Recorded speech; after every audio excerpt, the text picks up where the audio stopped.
bonacci, everybody.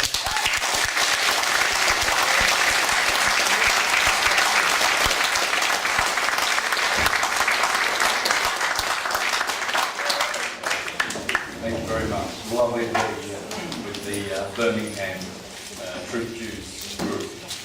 Great crowd, and I don't see many empty chairs. Very nice. Yesterday I was in St Anne's and introduced the tour that I'm going to be engaged in the UK for the next month. And I introduced the subject of syncretism. The tour will be called Syncretism, the Science of Life. And each presentation I do will have a different theme. Today's will be the Nursery Rhymes and the Fairy Tales. So, and as I go, I've prepared a good 15 to 20 presentations, and some are still being prepared by my niece, and she'll send those forward. That one will be an extensive presentation which will take hours and hours, dealing with the holidays. And we will commence where everything starts on March the 21st on the ecliptic, and follow the holidays. And surprise, surprise, you'll see how the ecliptic and the path of the sun influences all of the celebrations and festivals, so-called holidays, along the year. There's probably a good 60 festivals there.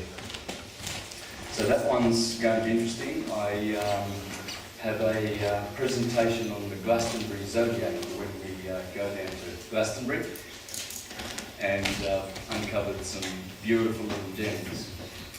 Catherine Maltwood discovered the Zodiac from her aeroplane in the 1920s, I believe.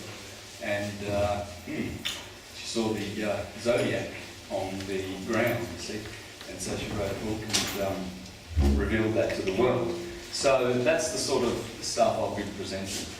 I won't be doing any repeats. I'll be doing astrology. We'll be looking at the facial features and body language and all of that. We'll be learning how to read the chart. We're going to, if I get time, we're going to do an advanced astrology, to do some very, very advanced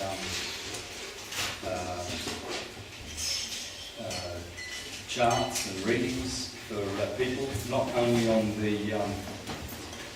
the simple terms that most astrologers do the chart reading, but on medical. You can have a look at medical things with this. You can look at mental, emotional, spiritual, etc. The culmination of all of this tour will be the release of, well, I've already released this, but the sync rotor. I'll just show you that quickly before we proceed with today's presentation. Am I getting feedback? You can all hear me? Good.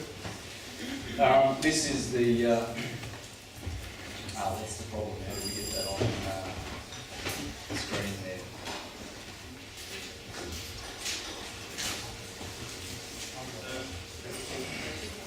Okay, I've got it.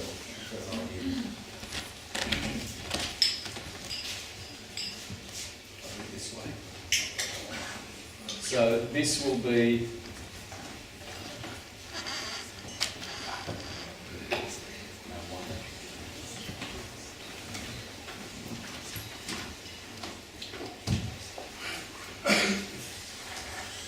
the culmination of the tour. If I have a chance to be able to go into this, this is basically all your astrological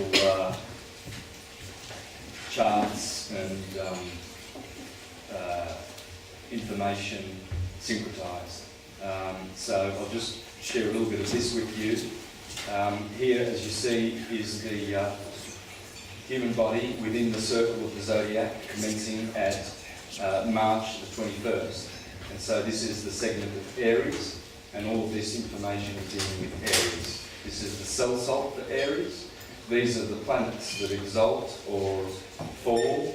So in other words, the exaltations and the domiciles. These are the degrees of well degrees, chronic illness, and degrees of fortune.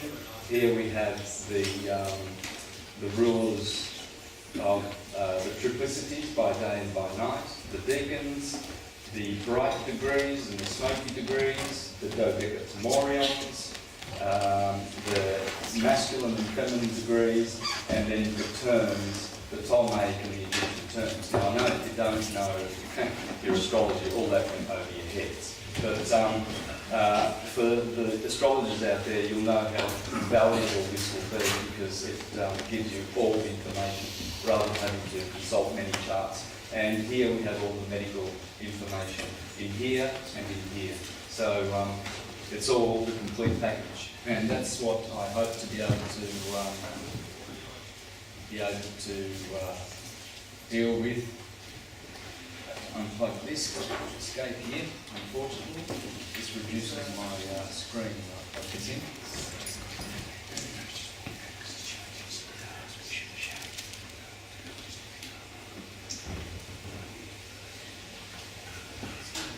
So the nursery rhymes. Nursery rhymes are part of every culture. We sing these at school and learn them, teach them to our children. Fairy tales, wonderful stories about princes and sleeping beauties and Cinderellas, and we find that throughout the planet this is something that has been a part of culture, along with other more exotic and hang on this second. Exotic documents like Gospels and so forth, which teach very, very deep esoteric truths. Whereas you would think that nursery rhymes are simply there just for entertainment and beauty, and the origin is so obscure. So we're going to have a look at some of the most common fairy tales. And most of this information, or the first nursery rhymes I'll be dealing with are from Alistair Crowley's book, Book 4. So he introduced this by saying, every nursery rhyme contains profound magical secrets which are open to everyone who has made a study of the correspondences of the Holy Kabbalah.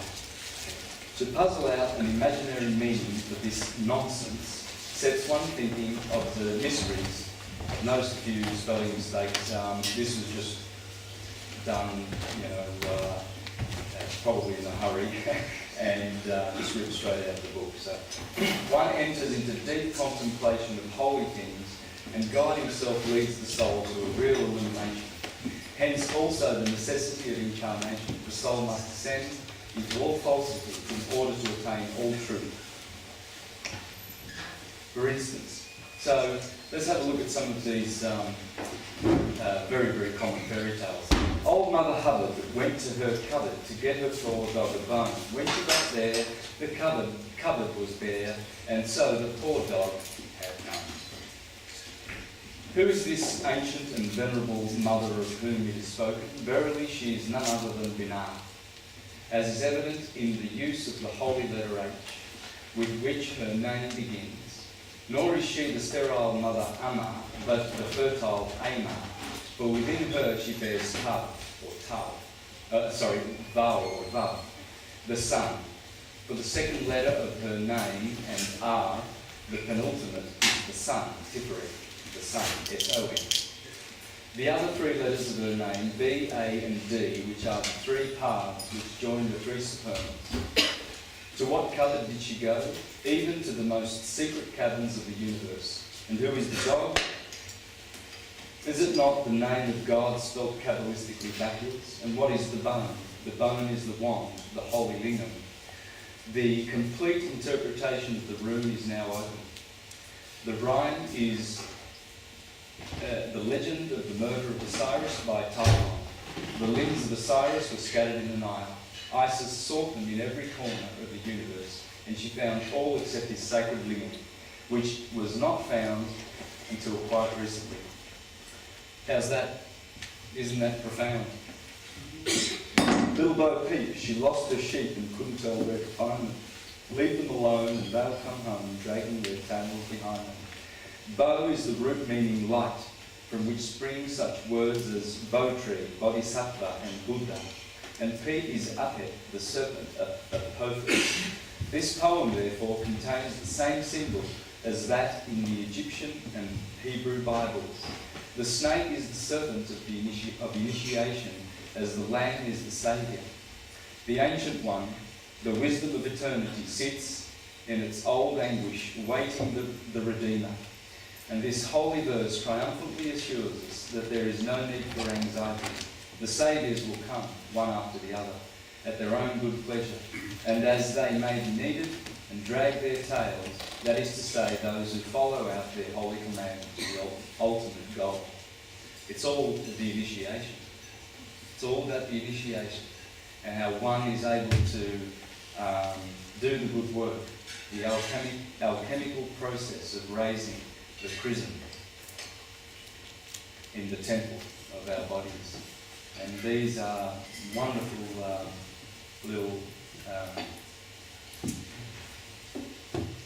techniques that we use in our cultures from antiquity to instill these in our children. Little Miss Muffet sat on a tuffet, eating her curds and whey. Up came a big spider and sat down beside her and frightened Miss Muffet away. Little Miss Muffet unquestionably represents Malka, for she is unmarried. She is seated upon a tuffet.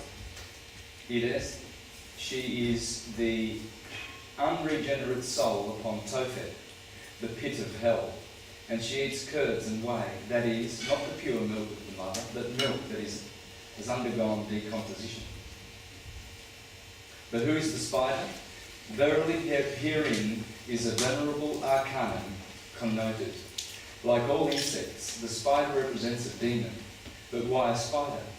Who is this spider, and who taketh hold with her hands and is in kings' places?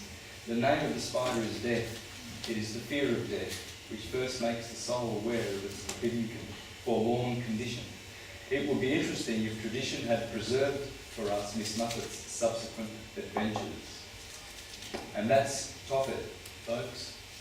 That's the where the Canaanites would sacrifice their children to Baal and Molech in the Gospels. Of course, this is all astrotheology.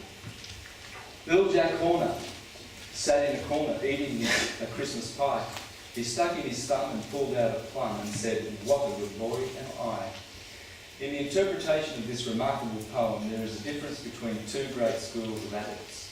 One holds that Jack is merely a corruption of John, Ion, he who goes, Hermes, the messenger. And I would confirm that that is certainly one school that would follow that. Jack is Jacob, Jacob is Bacchus, Bacchus is the sun.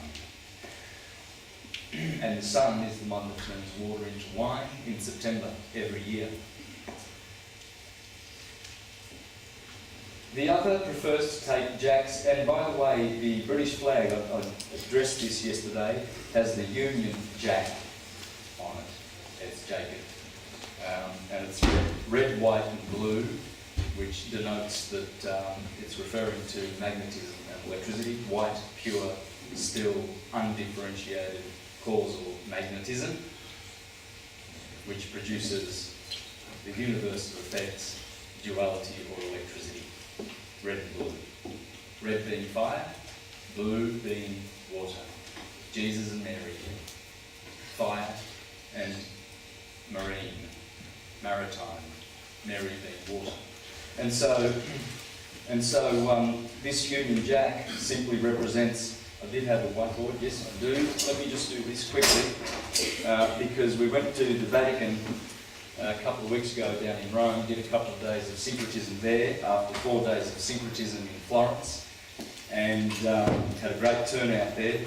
And we did a syncretism lesson at the Vatican. The Union Jack has this on it, you see, and that's the Chiro, the Labarum, in hoc signis vinces. That's Constantine saw this, and apparently, And so he adopted this cross, but it's nothing other than the equinoxes and the solstices. So you've got March the 21st here, the equinox, then the sun takes 3 months to journey along the ecliptic to the Tropic of Cancer, June the 21st. And then it has to go back to balance things out. You see the Union Jack. That's what it's doing. It's bringing this into union, because here is the white light. Here is the 0 point, the equinoxes. Balance, perfect balance. But here is the wave amplitude. Here is summer and winter. And so the sun has to cross through the scales of Libra at the other equinox, September the 21st. And then it has to reach the Tropic of Capricorn, December the 21st, shortest day of the year. And we did that. It's on the Union Jack. And red, white and blue. And the Vatican has a couple of colonnades like this, if you've been there, St. Peter's Square. And there's the obelisk that Julius Caesar ripped off of Cairo. This is the Cairo, by the way. Cairo. Right? Cairo. Christ. Christ is light. That's what light does. Everywhere in the universe. Walter Russell said, the secret of creation is in the wave. That's the way. And so this colonnade has some statues there. We did this lesson we started from here and filmed it. We walked up to here, and there's St. Peter's Square here. There's the famous road called Via della Conciliazione. Why would conciliation happen on that road? Because at Easter time, every year, when the Pope gets out here and speaks to the millions of supporters of whatever they do in their crime and enslavement of the masses, but millions turn up nonetheless. And this is Easter, when the sun has hit this point and it has been reconciled. This is the point where reconciliation occurs, via della conciliazione. And these people would not be aware of that. These people know, but they wouldn't tell these people. It's handy to get them done. So then the sun comes back and hits this point, and on the morning of March the 21st, at 6 a.m, dawn, sun strikes the obelisk here, and it hits there. And at night, on that very day, it goes along the middle of this road. 3 months later, when the sun's over here in summer, for one day, when the sun rises, at that point on June the 21st, shadow hits the obelisk, the sun hits the obelisk and the shadow hits this statue here, and it casts a shadow along here. And this is the pavement of St. Peter's Square. You can watch this on a 10-minute YouTube video called Christianity Revealed. Christianity Revealed. It's solar, it's pure solar and light worship. And then at night, it casts its shadow over here on that one day. Then when it comes 6 months later, when it's in winter, same thing happens. Shadow. At night, another shadow. And there is Kidon doing his work. The electric force of creation. Christ. Consciousness. And so we see that that's the way, and that's the science of light and how light works. And it's teaching us. All crosses are symbols of this. Jack, you nimble, Jack, you quick. Jack, jump over the candlestick. That's the candlestick.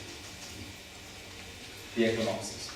When Jack, Bacchus, the sun, jumps over there, we rejoice. In fact, that's why I was pointing this out, because Easter happens right here, when the sun is in the east star.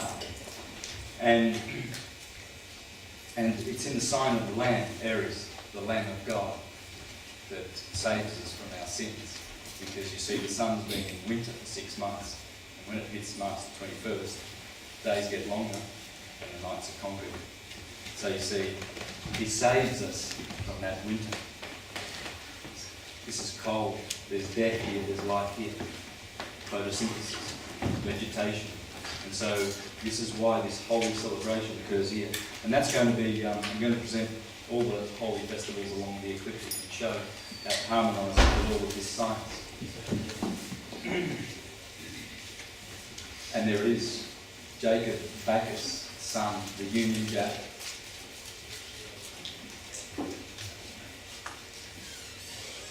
And there's the Via della Conciliazione. I think it's north, is it? Someone watching it. I think the Vatican's down here. So, sorry, east. East. This is north. And there's the ecliptic. That's what causes that on the horizon. This happens on the horizon. This happens around the planet as the planet spins round. And here we have March the 21st. And so June the 21st, where the sun is right toward in the northern skies, very, very high up in the Tropic of Cancer. This is the Tropic of Cancer here. It's the Tropic of Capricorn. And when the sun hits the Tropic of Capricorn, it's cold in this hemisphere. So this is the duality of material life.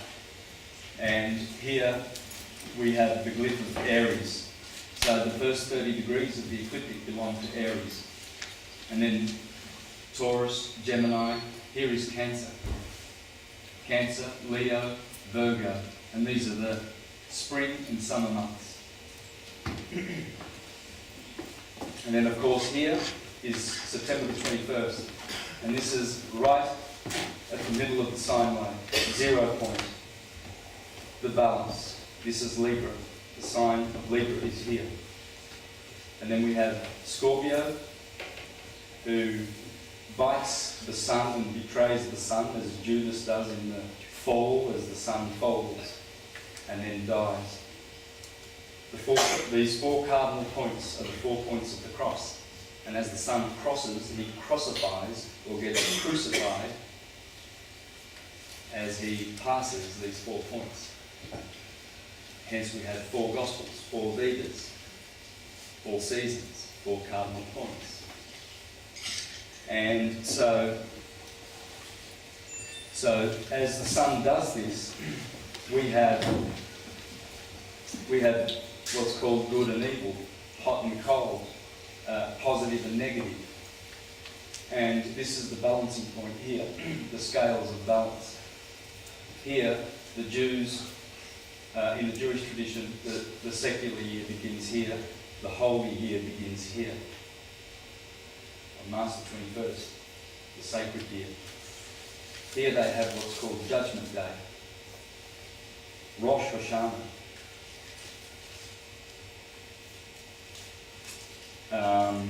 Yom Kippur, Tishri, the month of Tishri is here, the month of Nisan is here, the 2 most sacred months of the Jewish calendar. That's when they have the Festival of Tabernacles, this is when they have Pesach. And this is what these nursery rhymes are also based on. And later we will see the fairy tales. Tom Tom the piper's son stole a pig and away he run. The pig was eat and Tom was beat and Tom went roaring down the street. This is one of the more exoteric of these rhymes. In fact, it is not much better than a sun myth. Tom is Tum, the god of the sunset. Excuse me. Called the son of Apollo, the piper, the maker of music. The only difficulty in the poem concerns the pig. For anyone who has watched an angry sunset in the tropics on the sea will recognise how incomparable a description of the sunset is given in that wonderful last line. Some have thought that the pig refers to the evening sacrifice, others that she is Hathor, the Lady of the West, in her more sensual aspect, but it is probable that the poem is only the first stanza of an epic. Well, I have an explanation for Tom and the pig. And St. Thomas Day let's do this, shall we? Have we got a... No, we might get... Ooh, no, water's not a good idea. No, a cloth would be better. Tissue. Tissue.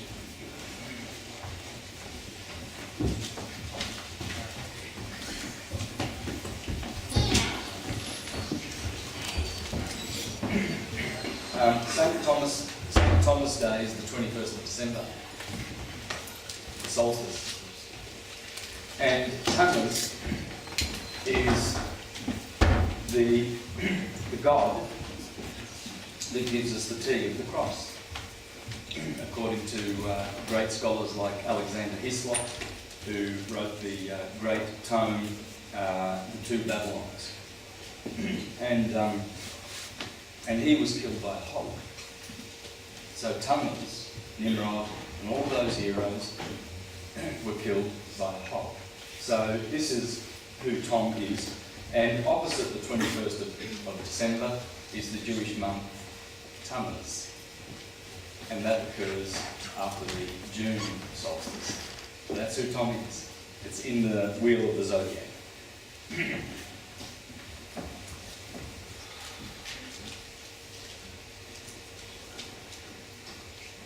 Hickory dickory dock, the mouse ran up the clock struck 1 and the mouse ran down, hickory dickory dock.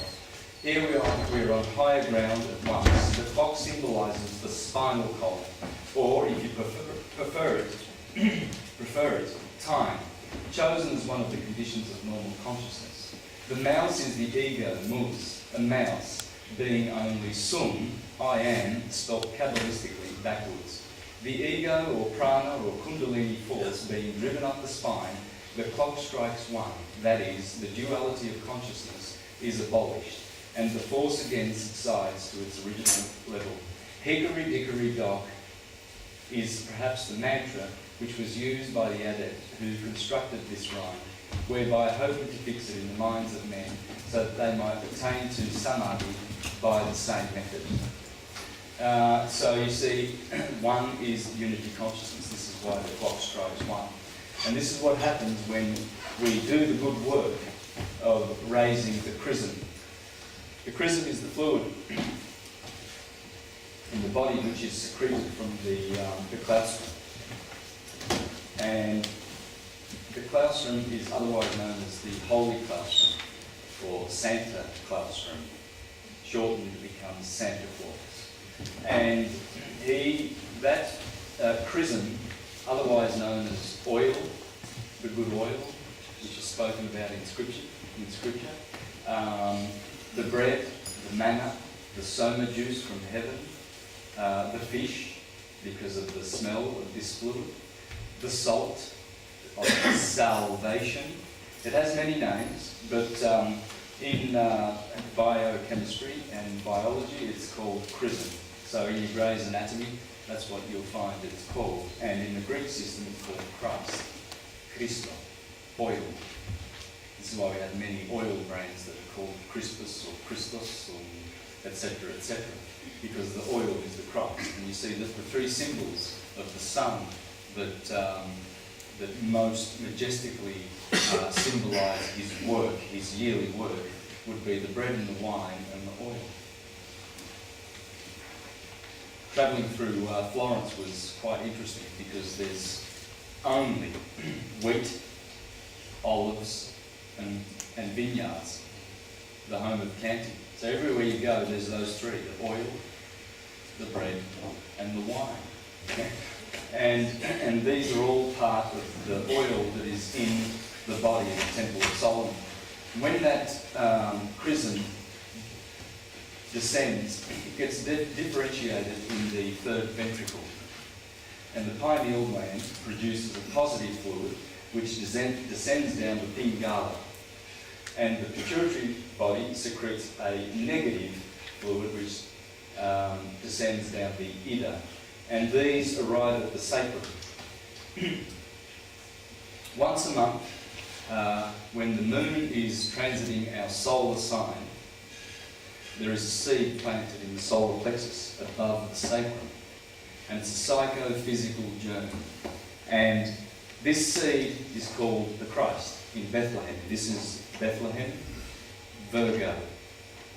This corresponds with Virgo, and this is also corresponds with September, which is the season of bread.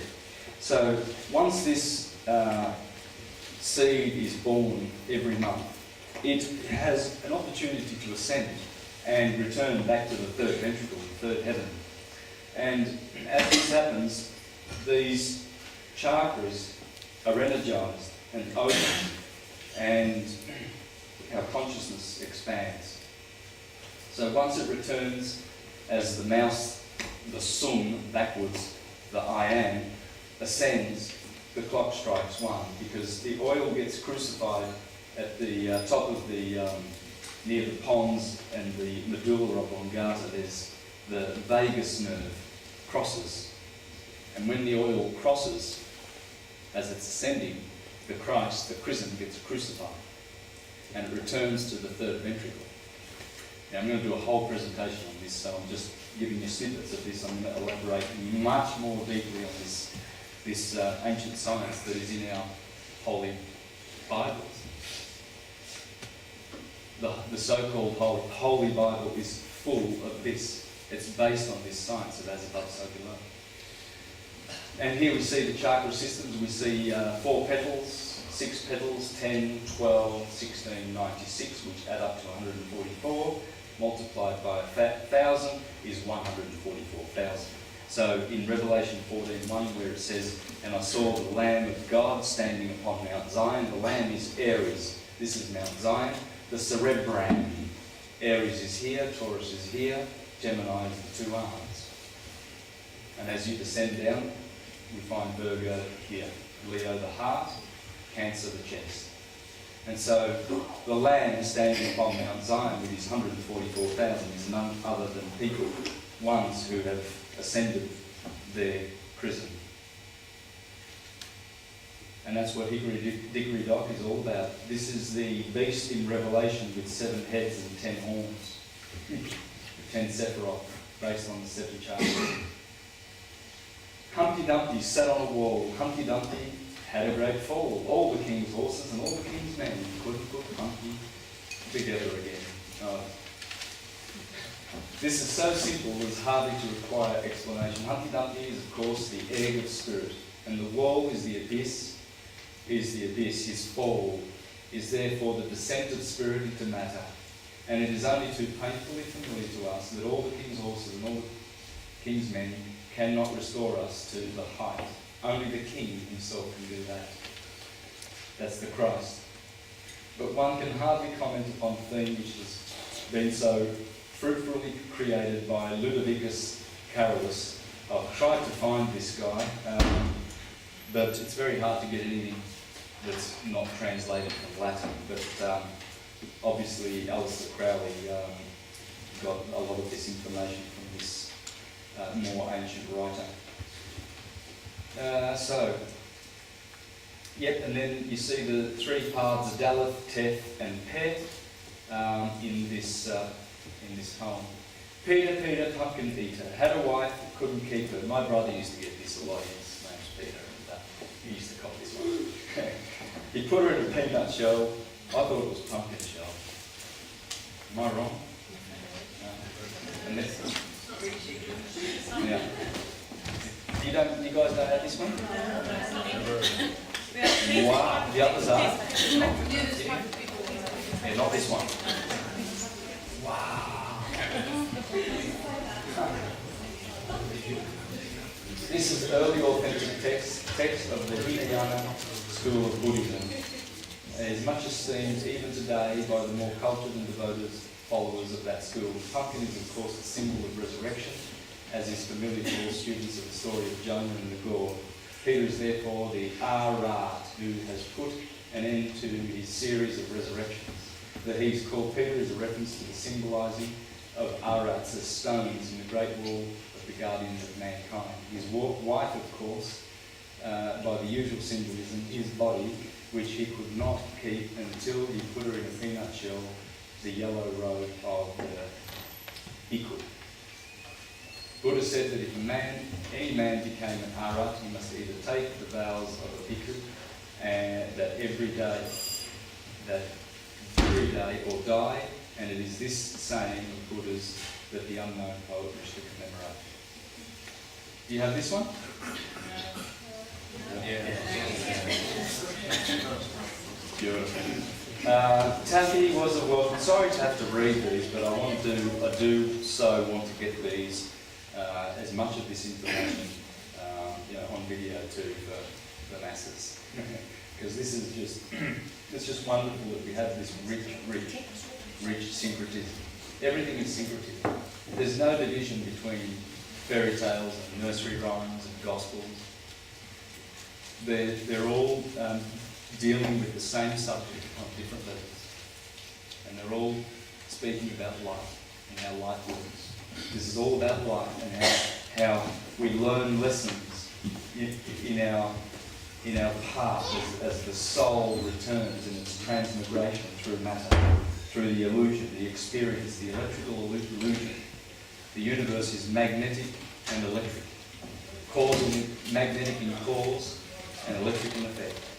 And electric is dual, positive and negative, the red and the blue. And we participate in this dance. And these are the rhymes and the stories that we teach and keep treasured. And they never go away. They don't go away. All the good sciences are always still there. They always have been. They are perennial because they belong to the perennial philosophy. Perennial means endless. And it's pointless to look for an origin for a point of origin, because these are there, and they just are part of the way the universe thinks. So Taffy was a Welshman. Taffy was a thief. Taffy came to my house and stole a little sheep. I went to Taffy's house. Taffy was in bed. I took a carving knife and cut it off Taffy's head. I'll just leave that for the video and move on, because I've got a lot of stuff. So that's done. Bye, baby bunting. Daddy's gone hunting. He's gone to get a rabbit skin to wrap my baby bunting in. Pat a cake, baker's man. Bake me a cake as fast as you can. Pat it and prick it and mark it with P. Bake it in the oven for baby and me. The P is the phallic. Yeah. So, and I'll put this scripture in here. 1 Thessalonians 3:12-13. And may the Lord make you increase and abound in love for one another and for all, just as we abound in love for you. And may God so strengthen your hearts in holiness that you may be blameless before our God and Father, that all the saints of our Lord Jesus Christ with all his saints. And the point of that is because this rhyme talks about the Advent in Thessalonians. You see, we're waiting for the Christ to return in Scripture. We're waiting for the Saviour. The Messiah will come. Yeah. And in church you get taught that that's going to happen vicariously. You can't do it yourself. You can't elevate yourself. You grovel, you see. So Jesus is coming to save us. It's vicarious salvation, whereas this is teaching us the true path. I'll just leave that there for a bit so the camera can get that. And we move on to fairy tales. So, shall we have a break or no? It feels like I've spoken for an hour, but you said an hour break. Yeah, 45 minutes. Let's keep going then, yes, if you can. Right, so here are some of the nursery rhymes, fairy tales that we have, that we're very familiar with. Now, I've got a lot of this from Myth and Mythmakers by John Fiske. Great book. And I've actually had to photocopy them from my book, and I hope you don't feel that it's very sacrilegious how I deface my books, but it does help me to remember things. Song of Sixpence. So here's the Song of Sixpence. We'll just go back and have a look at that. You see the gold, the king, the 24 blackbirds, the queen, the moon. Okay, so that's the symbolism there.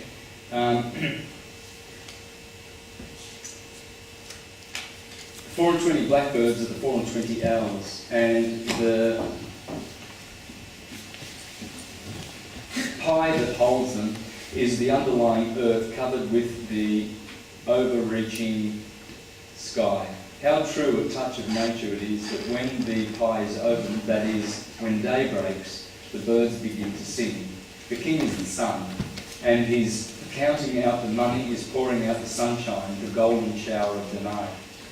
The queen is the moon, and her transparent honey the moonlight. The maid is the rosy-fingered dawn, who rises before the sun. Her master and hangs out the clouds, his clothes across the sky.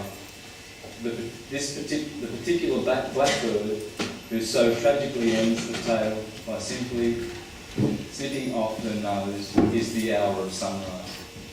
Isn't it beautiful? There it is. Oh, yeah. Well, I struggled to read it. Yeah. Sleeping Beauty.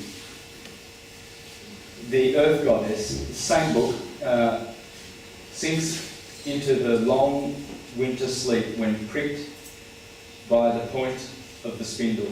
In her cosmic palace, all is locked in icy repose, naught thriving save the ivy which defies the cold, until the kiss of the golden-haired sun god reawakens life and activity. So what we have, when we see the sine wave and how it works, let's just, there's the Tropic of Cancer and there's the Tropic of Capricorn, and this is the equator. What I'm doing now is I hope you're following me. You know what I've just done here. I've put the sine wave here. Maybe I should have done that first, but anyway. So the ecliptic begins here at March the 21st, and there's June the 21st. Here. There's September 21st and December 21st. So you've got your 2 equinoxes and your solstices. There's the Tropic of Cancer and the Tropic of Capricorn. So this describes the yearly circle of the sun on the ecliptic, but it also describes the day. Because here is 6 a.m, 12 midday, 6 p.m, and 12 midnight. Just as we put Adam Kadmon in here, there's the head of the human being in Aries and Taurus, and then the arms in Gemini, and then the 2 feet of Pisces touch the back of the head. So those are the 3 circles in here, but the day is important because it corresponds exactly with the year. So you have spring here and you have morning, you have summer here and you have afternoon, you have fall here and autumn, and you have evening and night, and here is winter and early morning hours. So when the sun rises here, this is what's going on here. During the day or during the year, because winter is the same as night, because it's just turned down the dimmer switch, really. That's all it is. It's all about light. More light in summer, less light in winter. More light during the day, less light at night. They mimic each other. They are one and the same thing. One's daily, one's yearly.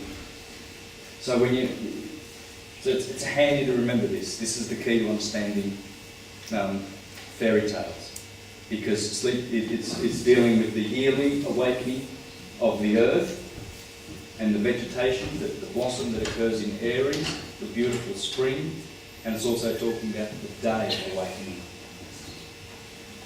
Beauty and the Beast. Fairy tales, their origin and meaning. John Thackeray Bunce. Beauty and the Beast. There are the 3 sisters, one of whom is chosen as the bride, of an enchanted monster who dwells in a beautiful palace. By the arts of her sisters she is kept away from him, and he is at the point of death through his grief. Then she returns, and he revives and becomes changed into a handsome prince, and they live happy ever after. One feature of these legends is that beings closely united to each other, as closely, that is, as the sun and the dawn, may not look upon each other without misfortune. This is illustrated in the charming Scandinavian story of the land east of the sun and west of the moon. Little Red Riding Hood. Same again. When the sun, during the day, rises, sometimes it's red. And when it sets, also, sometimes it's red.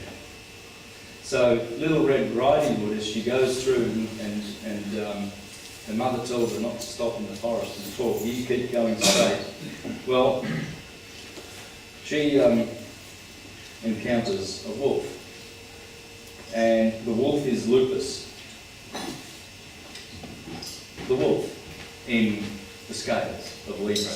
It's always there. So these are the set constellations of the day.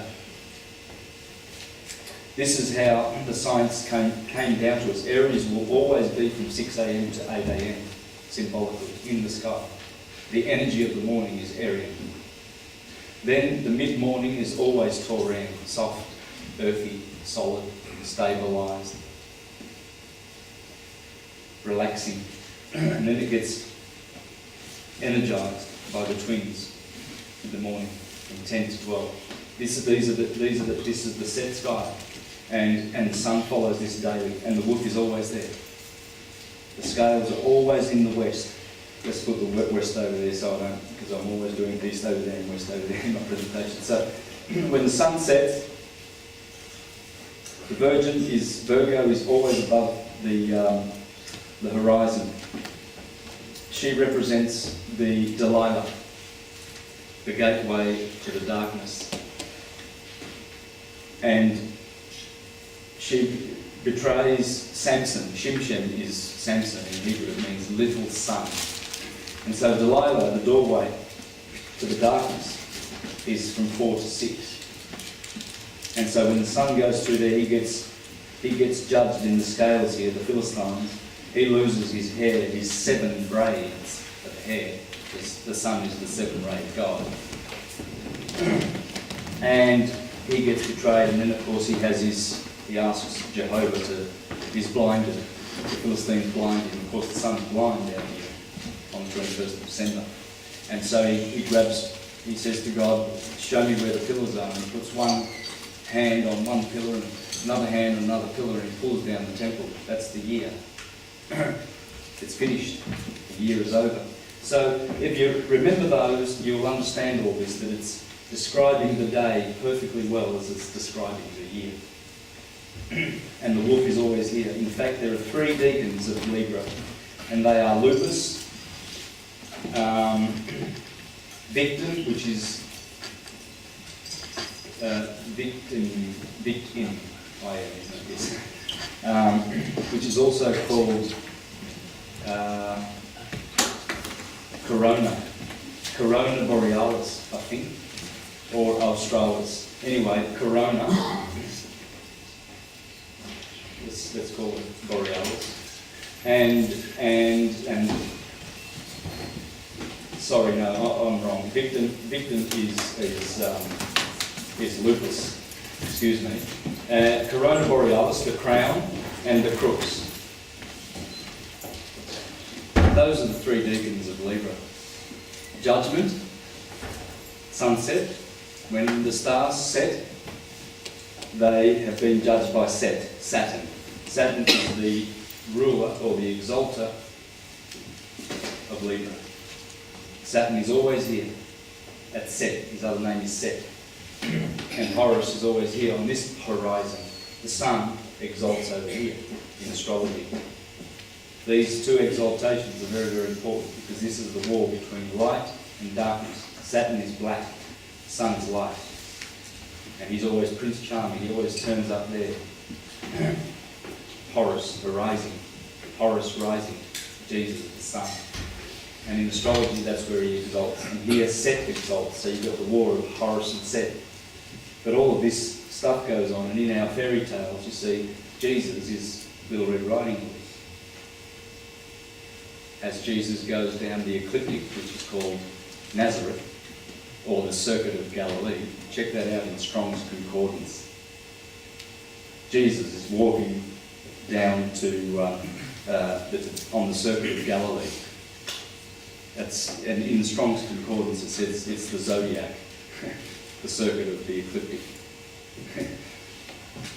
You've got to wonder how fictional Christianity has survived. You know, Pope Alexander,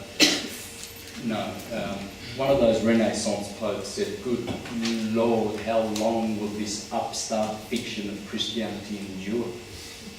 And his counterpart, Leo X, the Medici Pope, Leo X, I think he was painted by Raphael, he's got a famous painting, he said, "Oh, how profitable it has been, this fiction, this fable of Christ,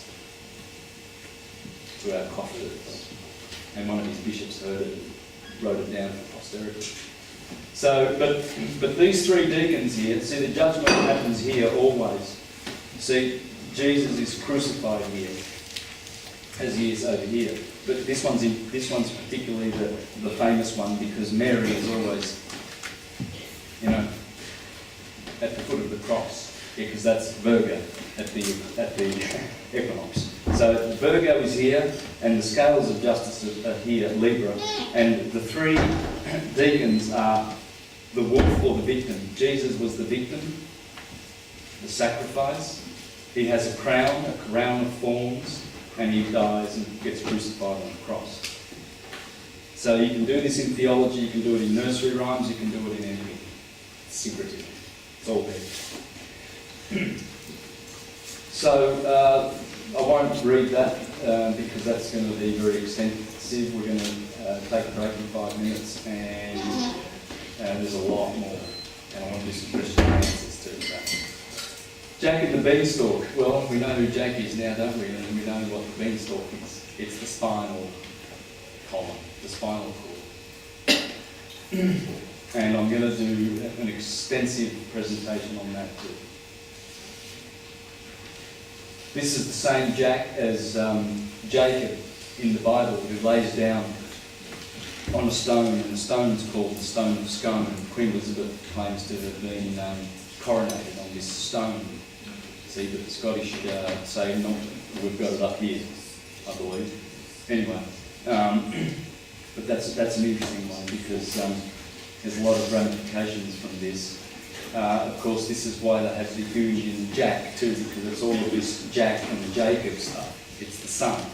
And this Stone of Scone is none other than the sacrum in the 5 fused bones and vertebrae.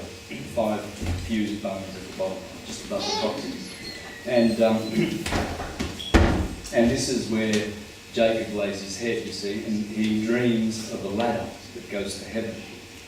And he sees angels descending and ascending this ladder.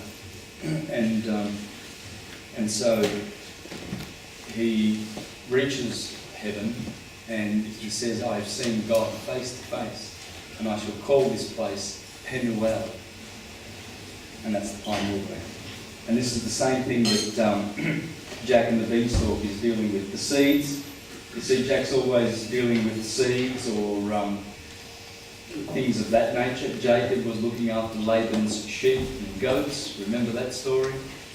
If you used to go to church. It's funny because you people are advantaged, because we that come from Anglo-Saxon countries are advantaged with astrotheology. In Italy, they don't know the scriptures. They don't get the scriptures. At least, you know, we had a bit of that, you know, so we can refer to them. So I had to really struggle to get across some of the beautiful things of astrotheology. We are so blessed. English is Anglish, which is angelish. It's the language of angels. Don't get it confused with legalese. That comes from the Bar Society. And they've done that deliberately to enslave us. And we've been trained to speak that. But English is the most exquisite astrotheological language. I've done astrotheology in Spanish when I was in Ecuador. I've done it in Italian, of course, the last couple of weeks in Florence and Rome. But I have to tell them that they're missing out on a lot. There's much more in English with astrotheology. So we're very, very fortunate. But there's Jacob. He meets giants, and there's the golden egg, that's the thalamus, or the pineal gland, which Jacob in the Bible says, I've seen God face to face. Because once you get there, you see God face to face, and that's you. That's who you meet. Cinderella also, this is beautiful. Yeah, let's read this one. Yeah, I'll do that. Now, the story of Cinderella helps us find out the meaning of our fairy tales and takes us back straight to the far-off land where fairy legends began and to the people who made them. Cinderella and Rodoki and the Hindu Raja's daughter and the like are but different forms of the same ancient myth. It is the story of the sun and the dawn. Cinderella, grey and dark and dull, is all neglected when she is away from the sun, obscured by the envious spells, her sisters, and by her stepmother, the night. So she is Aurora, the dawn, and the fairy prince is the morning sun, ever pursuing her to claim her for his bride.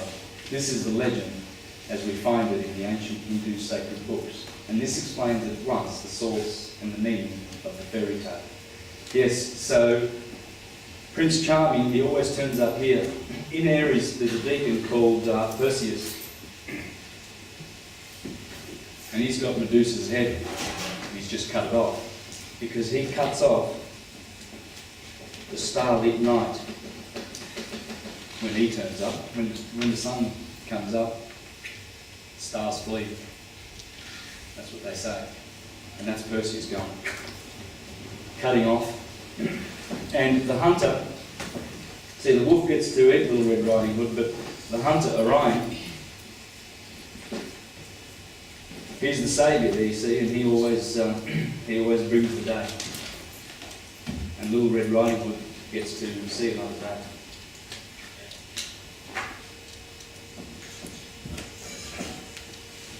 Uh, 2 Corinthians 3:6. Who has made us competent to be ministers of a new covenant, not of the letter of the Spirit, for the letter kills, but the Spirit gives life. This scripture indicates that those who take the sacred documents literally are killing themselves. The letter kills. It's the Spirit that lies behind it, because everything has causal origins from the one magnetic light, where there is omniscience, omnipresence, omnipotence, and immortality, and that's our true nature. And so this is where many great thinkers have been led astray and led many others astray, because they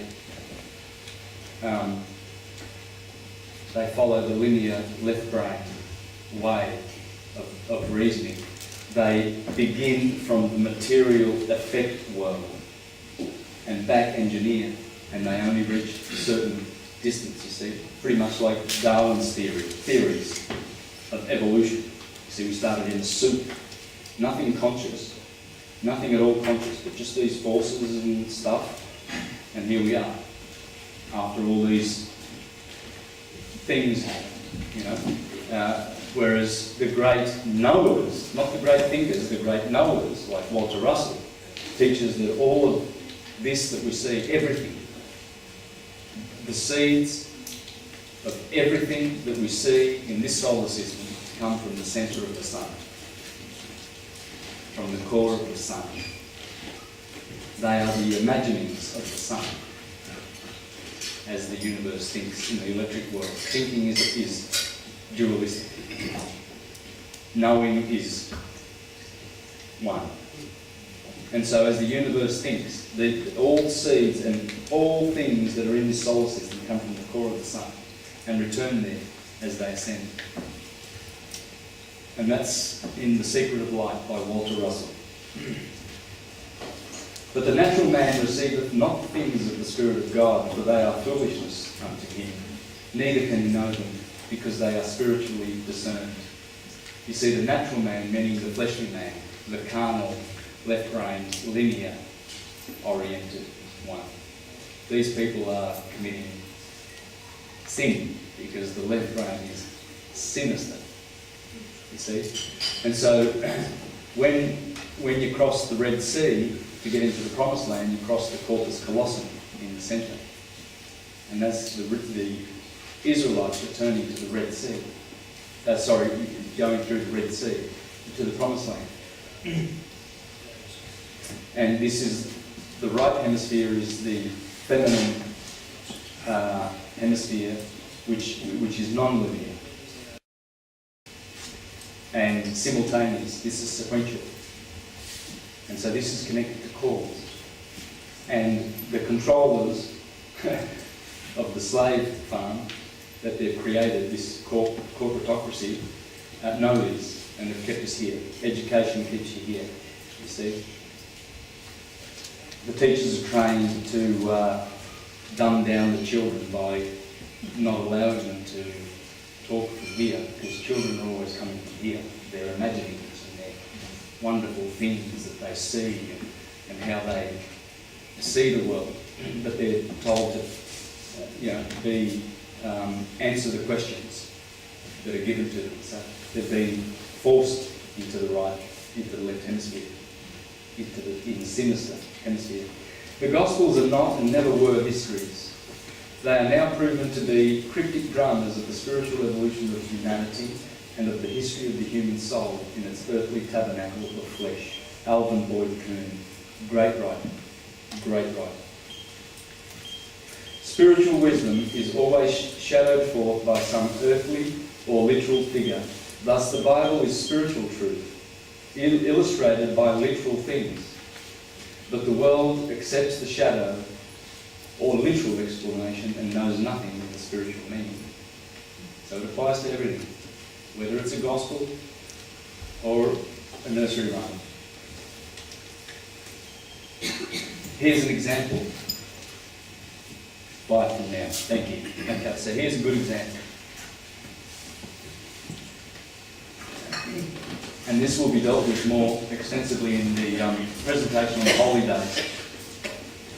Nisan 17 is a famous, absolutely the most holy and sacred day of the year. It corresponds to more or less to either March the 21st or March the 25th. Because there's always 3 days after those 4 crossings that you wait, and that's the crucifixion always happens on the 21st, and then on the 25th you get the resurrection. For instance, when the sun comes down here and arrives in winter on March the 21st, it gets crucified on the cross. Then on the 25th of December, he starts his journey up again. So the sun's born. It's Christmas Day. Christmas. Over here, on the 21st of December, that corresponds with Nisan 14, this crossing here, more or less. They go by a lunar calendar, so it's always dictated by March the 21st. The 25th of March is the day of the Annunciation, when Gabriel tells Mary that 9 months later you're going to have a child. So obviously he's conceived here on March the 25th. So that's Ladies' Day. The day of the Annunciation. So that's where this is the most sacred, this is the most beautiful portion of the whole, the start, the beginning. Aries, the blossom, the head, the cerebrum, where Ceres is. Cerebrum, cerebellum, Ceres is in the head. Ceres is Isis. And once you work out that cerebra and cerebell make Israel, you know that this is the land of Israel. It's in the head. And it's the 2 brains. So what we've got is that 3-day wait. And that turns out to be, see, Jesus dies on Nisan 14. In fact, the early Christians were called 14thers because they celebrated the commemoration of Jesus on the 14th of Nisan every year. But the 17th is this particular day, and all these things occur. Of course, the Lord Jesus Christ is resurrected, as I said, on Nisan 17. He dies on the 14th, he resurrects on the 17th. Noah's Ark safely rested on Mount Ararat, Nisan 17. Hebrews entered Egypt 430 years before deliverance, Nisan 17. Moses led the Israelites through the parting of the Red Sea, Nisan 17. Day of first fruits. Israel entered and ate the fruits of the promised land on Nisan 17. The walls of Jericho fall on Nisan 17. The cleansing of the temple by Hezekiah. I remember this when I was a Jehovah's Witness for 20 years. This was one of the great cleansings of the temple. It was sacred, and the Jews celebrate this on Nisan 14. Queen Esther saves the Jews on Nisan 14. Now this is just from the Bible, and all of this stuff happens right here. When I do the presentation on the holy dates, I'm going to show the same festivals that occur in Israel are happening in Japan, Ecuador, India, and I've got many other festivals. Rome, here they celebrated in Aries, Cerealia on the 15th of March, of April, in the sign of Aries. Cerealia. Okay. Because Ceres is the wax, that's another name for the chrism. This is where the wax is produced, the good oil. And so here is an indication. You see, this I found on a website, just looking around. And it's obviously a church-going Christian type website, because here they are praising the Lord that all of these sacred things happen on just one day in the year.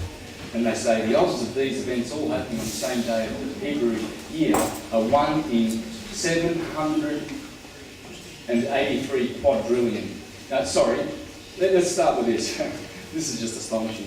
The odds of just 2 of these events all happening on the same day, the Hebrew year, are 1 in 129,000. Just 2 of these, the odds. The odds of all of them are this: 783 quadrillion, 864 trillion, 876 billion, 960 million. That's the odds. Praise the Lord. He can do all that. Let's have a break.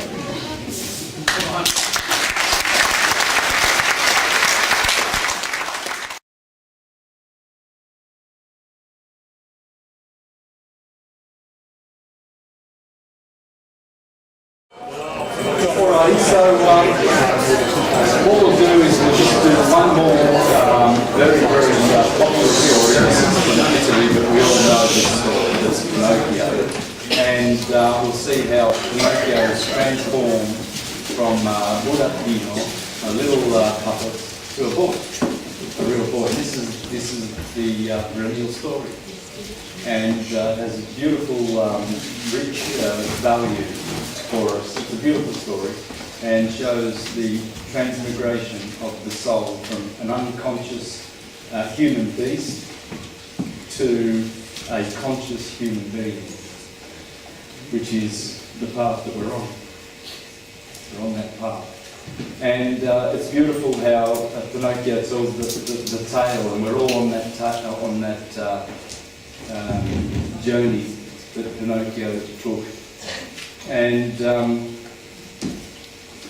Giovanni Malevolti wrote this about Pinocchio, and I actually just got this off the internet. You can search, put Pinocchio, the esoteric meaning, in Google, and you'll get this. I just ripped it straight off the website. Okay, so, but I wanted to give credit to the website, but I scrolled through the whole presentation, I neglected to put it in. So, but yeah, you can find that, and it's really well done. There's 2 ways of reading Pinocchio: the profane way that a child learns, or the Masonic way, which is heavy and replete with symbolism, according to Giovanni Malevolti.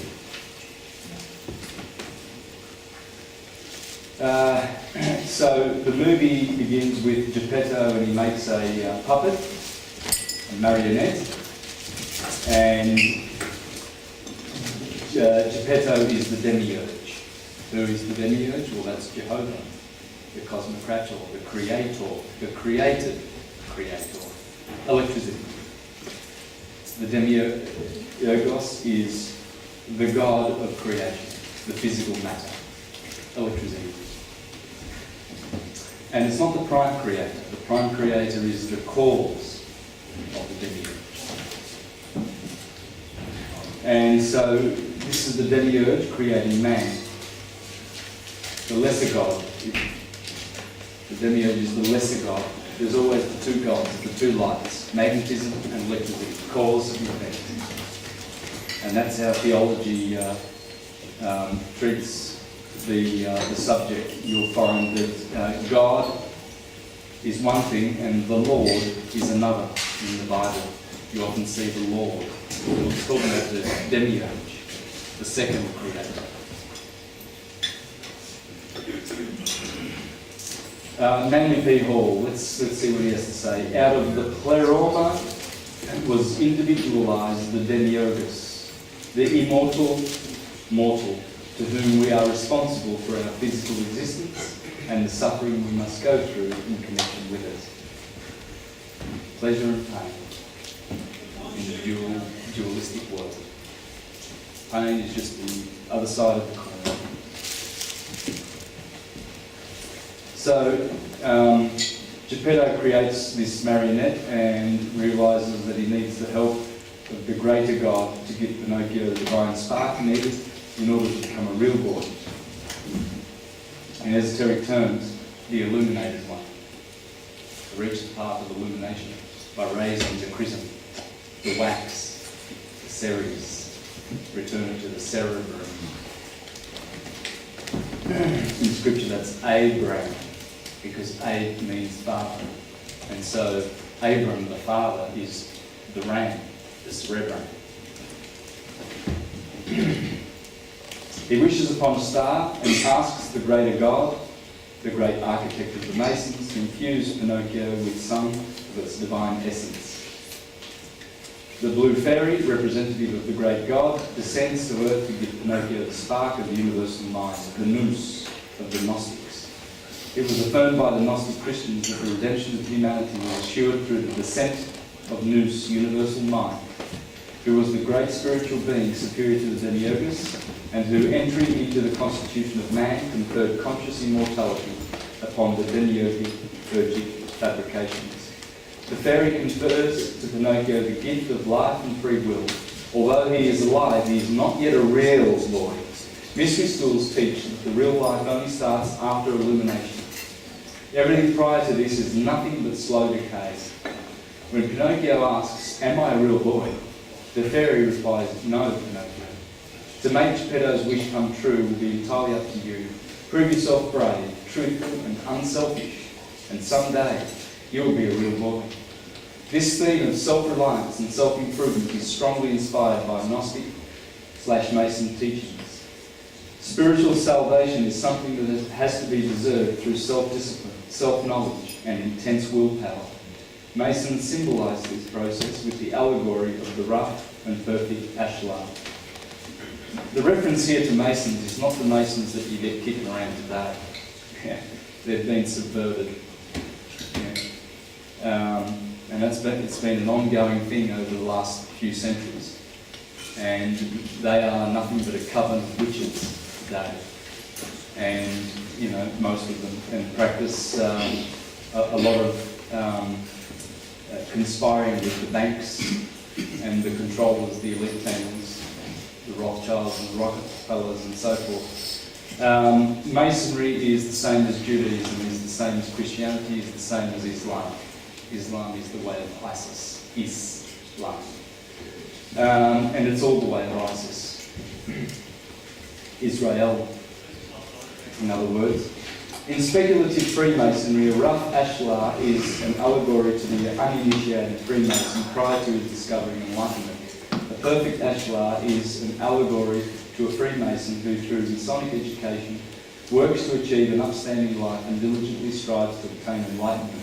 In the fellowcraft degree, we see the use of the rough and perfect ashlars. The lesson to be learned is that by means of education and the acquirement of knowledge, a man improves the state of his spiritual and moral being. Like man, each rough ashlar begins as an imperfect stone. With education, cultivation and brotherly love, man is shaped into a being which has been tried by the square of virtue and encircled by the compasses of his boundaries, given to us by our Creator. The same way masons represent the process of illumination by the transformation of a rough stone into a smooth one, Pinocchio starts out his journey as a rough piece of wood and will seek to smooth out his edges to finally become a real boy. Nothing is, however, handed out to him. An inner alchemical process needs to take place in order for him to be worthy of illumination. He has to go through life, fight its temptations, and using his concise, embodied by Jiminy Cricket, his conscience, embodied by Jiminy Cricket, he has to find the right path. The first step is to go to school, symbolising knowledge. After that, his temptations rapidly come across Pinocchio's path. I've done that. Yes. Wow, I'm going the wrong way. So, temptation, fame and fortune. These are the great things that are alluring mankind away from this path. Make some money, have some power and some fame.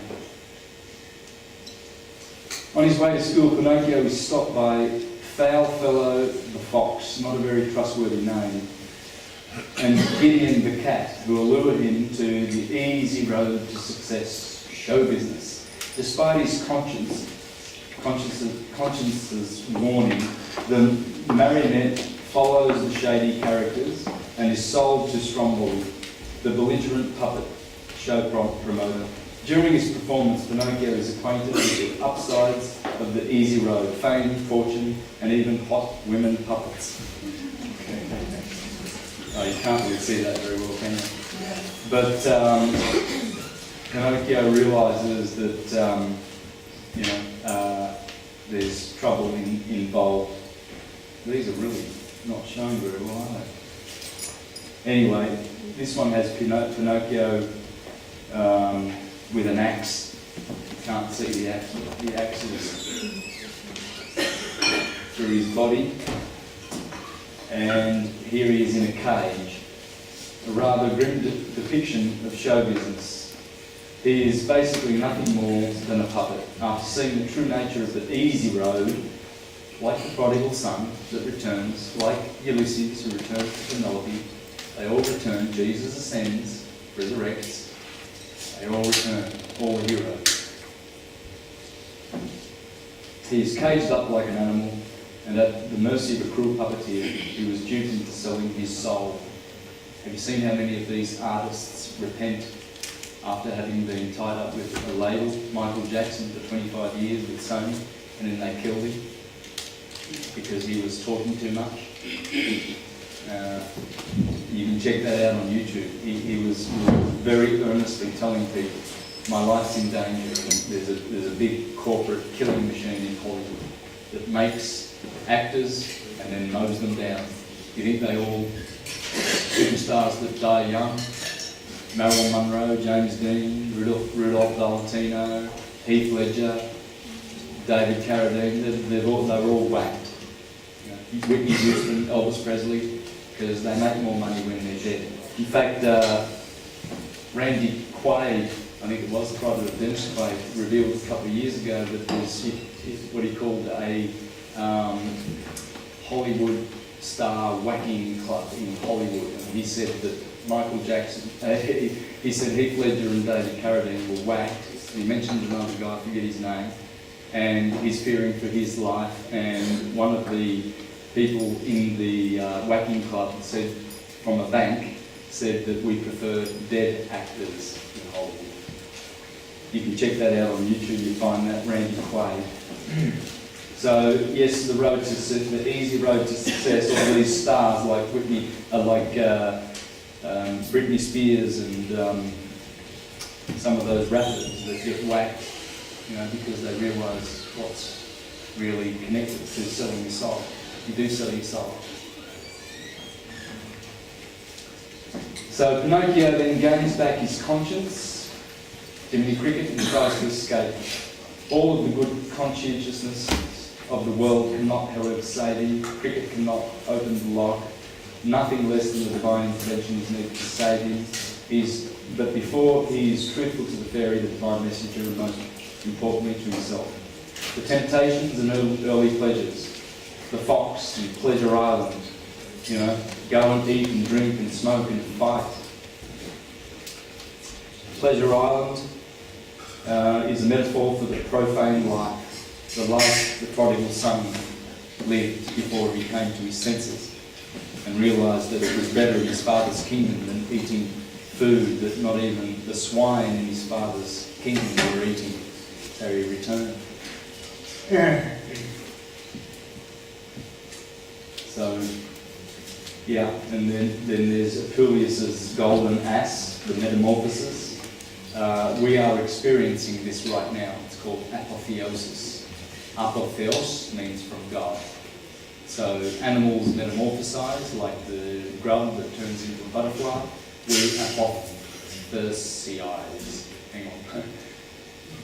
Experience apotheosis. Stick with that. But anyway, that's what's going on right now with the expansion of consciousness that we are experiencing as our bodies become more subtle and are upgraded. The whole solar system is being upgraded right now. It's all about the sun and where the sun takes us. As the sun journeys through Aquarius, we begin to know, because that's what Aquarius says, I know. It's air, air is mental, the universe is mind. So we come out of the waters of Pisces just like we come out of the mother's womb, the mother's water, and we breathe air. So now we're home. Aquarius is the upper chamber, the third ventricle. You see, Jesus, when the apostles said to him, where shall we prepare the Passover? And he said, going to the village and you'll see a man with a watering jar.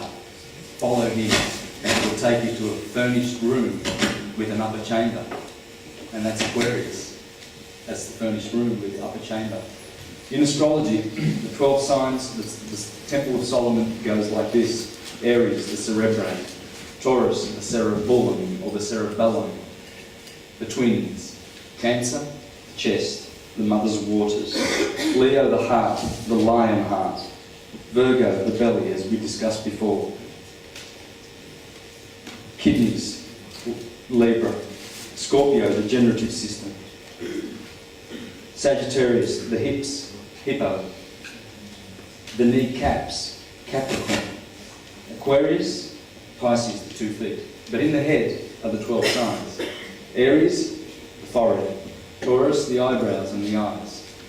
The bovine eyes. The nostrils, Gemini. Cancer. The chin, Leo. This is where the character comes out. Those are big, strong chin, have a strong, courageous character. Those are sucked in chin are more soft and phlegmatic. Virgo is in the throat. Virgo is ruled by Mercury. Mercury rules the nervous system and the air. Hence, she holds the esophagus and the spinal cord, which goes through the foramen. Foramen, there's many foramens in our bodies. For means whole. Ammon is the god of light, the sun. So that goes through the foramen into the skull. Then the 2 olives and the 2 pyramids at the back of the medulla oblongata is the scales of justice, Libra. Scorpio, Sagittarius, Capricorn is the ears. Saturn rules the hearing. Aquarius, what's this little, is this the sutra? What's this called with little babies you see?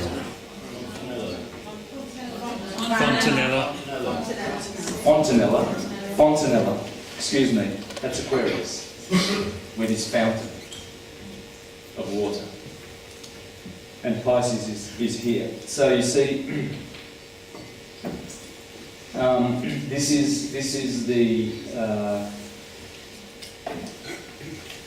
esoteric science that is within us, and so the metamorphosis or the apotheosis is the returning to heaven of the oil, and that is in the head. Head is short for heaven or heaved up. And so as we ascend, as Pinocchio ascends, he returns to heaven. The prodigal son returns to his father, his kingdom. The father is the Abraham or the cerebrum. The initiation. Pinocchio returns home to unite with his father, but the house is empty. He learns that Geppetto has been swallowed by a giant whale. The puppet then jumps into the water himself and gets swallowed by the whale in order to find his creator.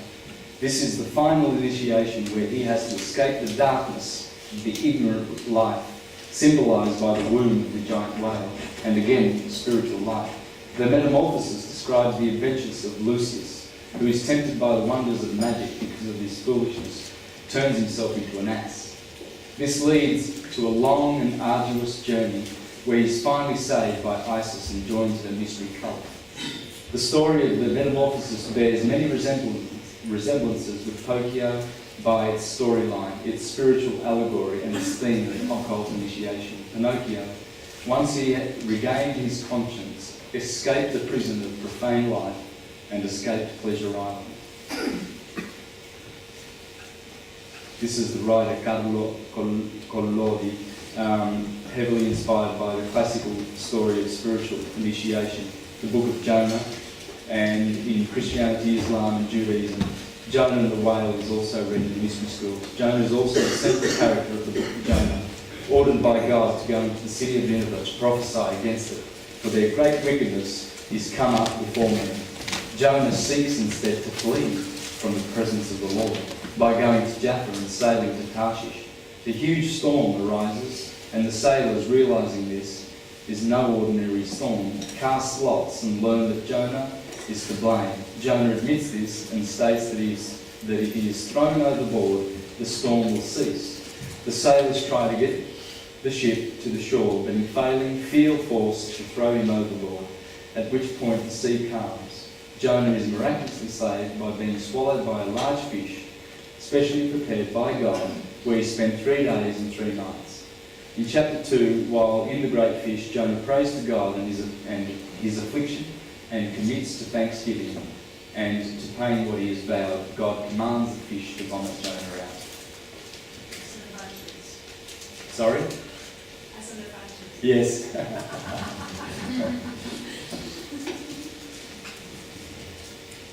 Okay.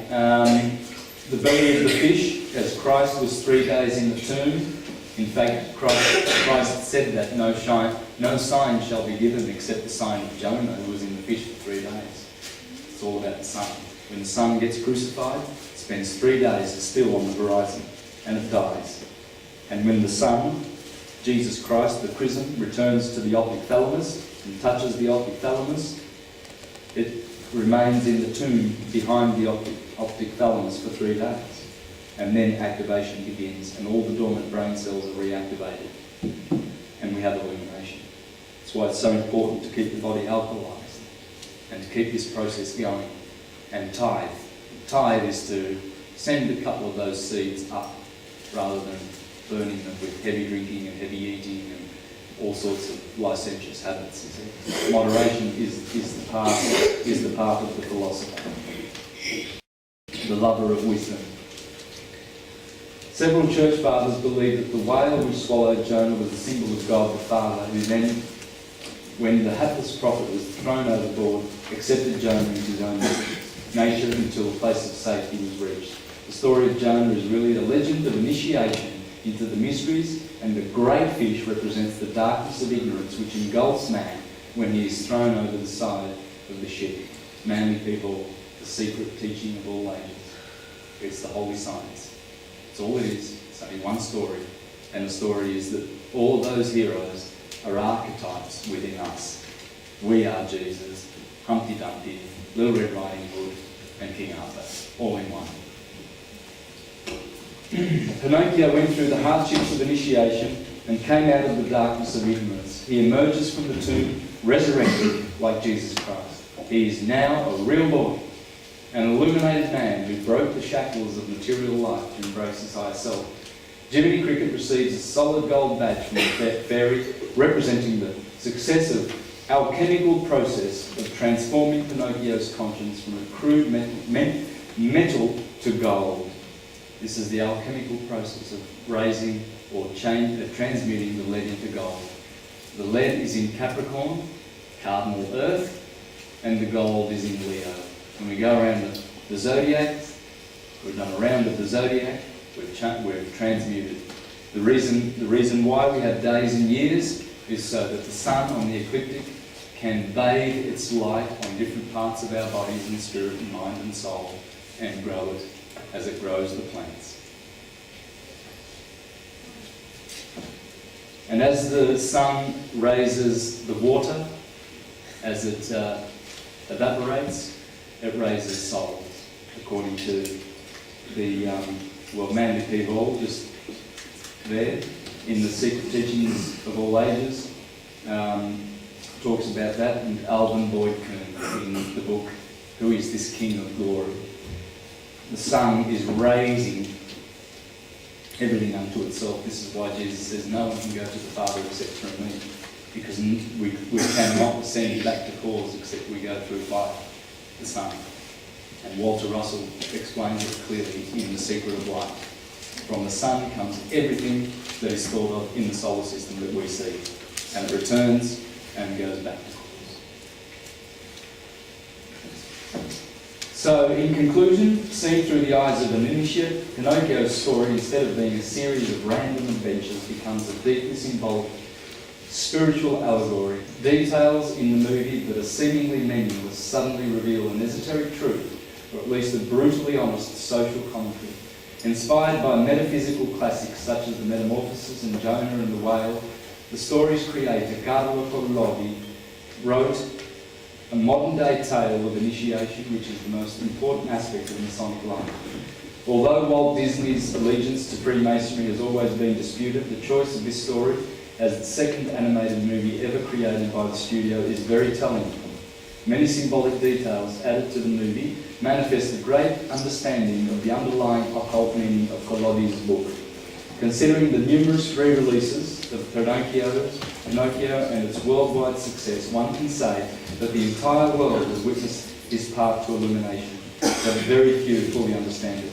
When put in relation to other articles on this site, which reveal rather sinister meanings, the story of Pinocchio is an example of the nobler side of occult teachings. Striving to achieve a higher level of spirituality through self-improvement is a universal theme found in most religions. Pinocchio still remains typically Masonic and reveals the philosophical background of those in code. And that's the presentation. So we see there that we see the one perennial theme, and that theme is the metamorphosis that we are all to undergo. And that is our story, the path of the hero.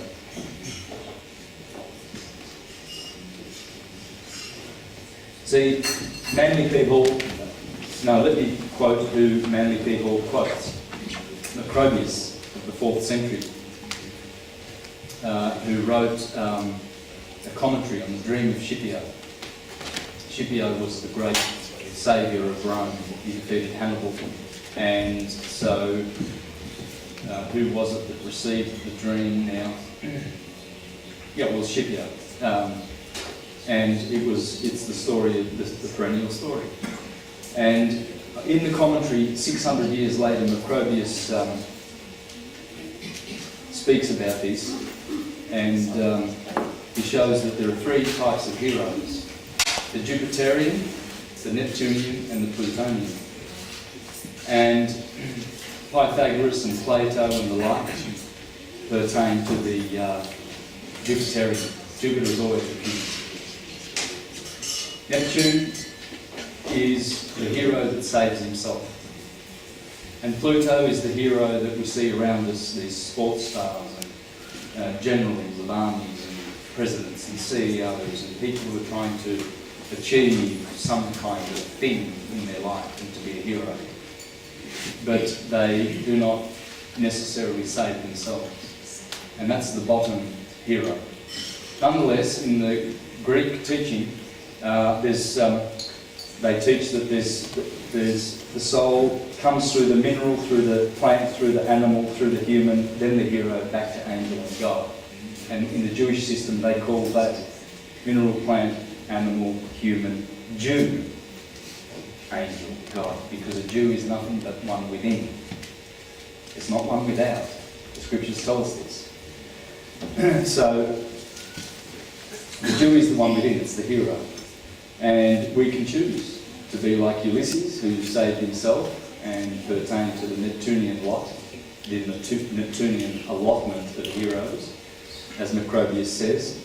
And he saved himself but couldn't save his friends, because they remained on the island as animals.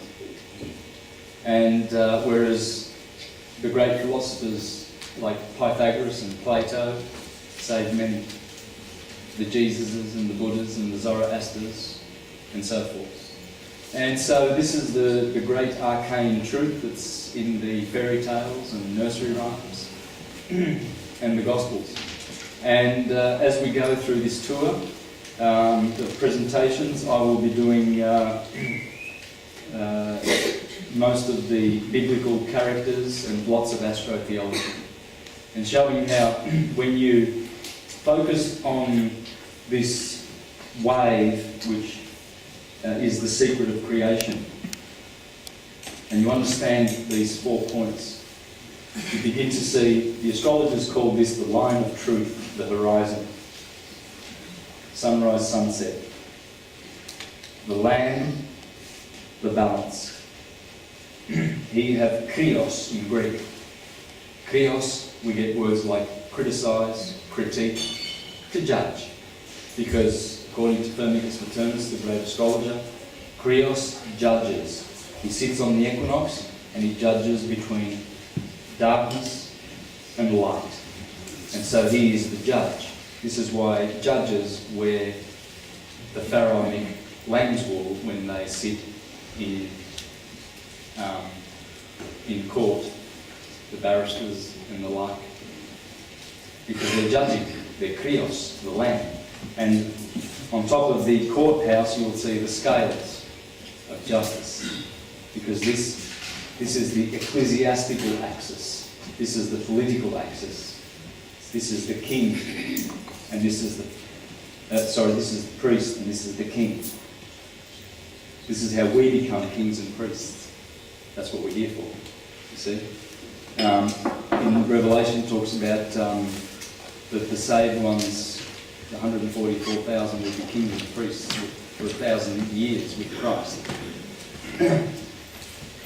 We'll see, that's dealing with this equinoctial axis. Here is the holy days. Most of, probably 80% of the most important religious festivities happen here.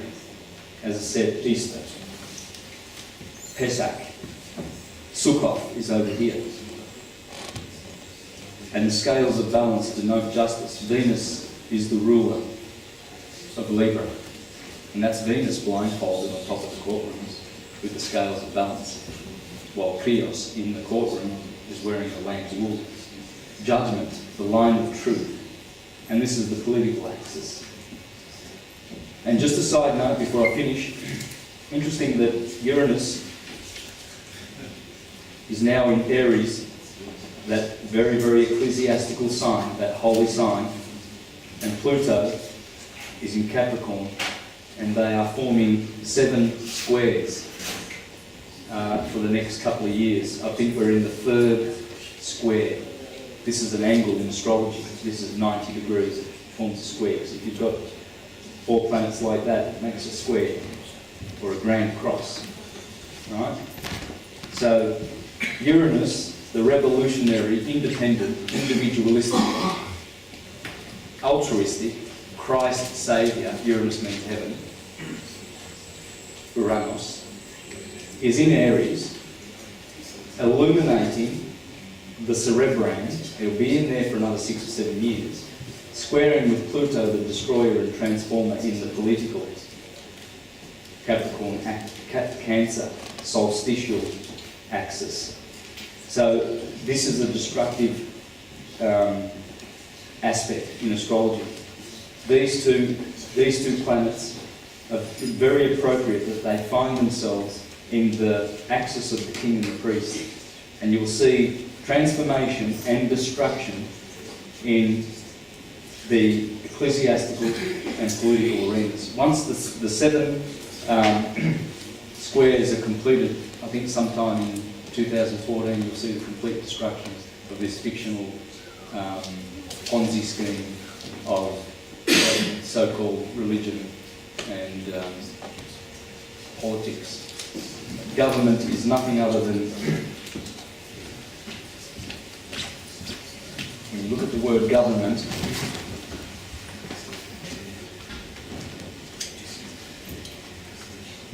the mental government is a body who governs the mind. The mind is the spirit. This is a very, very, very insidious institution that has to be dealt with. And that's what syncretism is here for, to teach us the process of ascension and self-determination and responsibility, and to rein this system in, because we see that this is a very destructive form of society, and so it's up to us. And hopefully the Nursery Rhymes and Fairy Tales have encouraged us to give us a reminder of this process, that we are here to do what Pinocchio did, what Little Red Riding Hood did, Cinderella, Prince Charming, Jesus Christ, Humpty Dumpty, and only the king can put Humpty Dumpty together again. Humpty Dumpty is the cosmic egg. We all begin in the womb of our mothers as an egg, and then sperm comes along and creates one egg, and we start from oneness. And that egg is us. That's the journey. We start from there. And only we, the king, can put Humpty Dumpty together again. So thank you very much for listening, and I'll take some questions.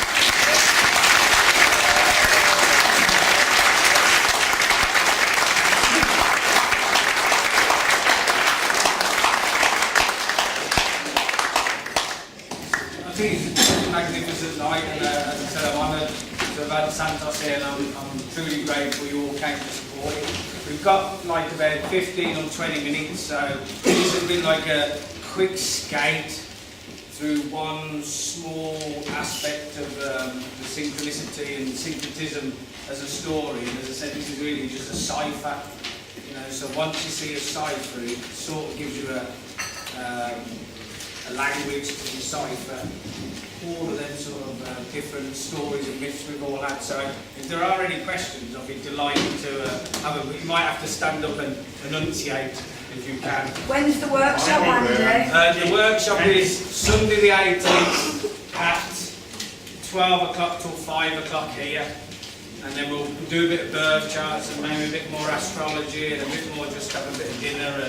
And it's a daytime, we go watch a bit of cricket. So we've got the place in 5 hours. I text 120 people every week. So if you want to give me your text, mobile number or email, we contact 500 emails, 120 text messages, and we Facebook everybody. And if you're doing an event, we'll promote that as well. But I'm keen to get a few questions. We have got a microphone, so I will run around. I just wanted you to, if you don't mind, elaborate on what you mean by syncretism. Syncretism. A lot of people confuse that with synchronicity. Very similar.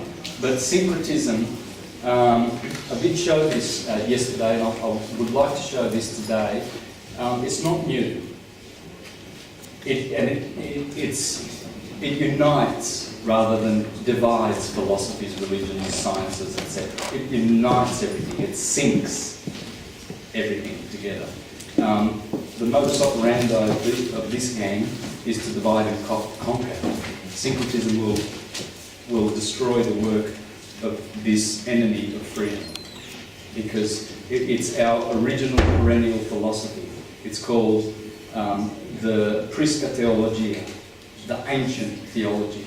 It wasn't invented, it is. It's the arcanum. Arc has the word of arc, degrees of arc, because it all comes from light. And if you don't know how to study light and the degrees of light and how it affects everything, then you don't know the origin of who we are, produced by light. So I just want to show quickly here. I'm going to try and do this, please. Is that when we get numbers in a row? Is that when we... Yeah, this is what I want to show you just quickly, and I'll take the next question. Is that when we get numbers in a row a lot of the time? Numbers in a row. You mean like numbers that keep turning up? 3, 3, 3, Yeah. 4, 4, 4, is that what? Well, obviously these numbers have always been there, right? And there wasn't much talk about it 10 years ago. You never heard people say, hey, I keep seeing 1, 1, 1, 1 on my watch. Every time I look at the watch, there's this amazing array of numbers, you know. They were always there. And clocks were always doing that, but we weren't sinking in with it, you see. So is that like the diamond, like for the lines with based on the diamond, and that's what we're seeing 1, 1, 1? I'm not sure I follow what you're trying to say, but I would say that we are... Prism. Yeah, I guess so, yes. We're picking up the energy of those numbers. We're sinking in with it. We're becoming more aware. We can take in more information. We're more conscious of our surroundings.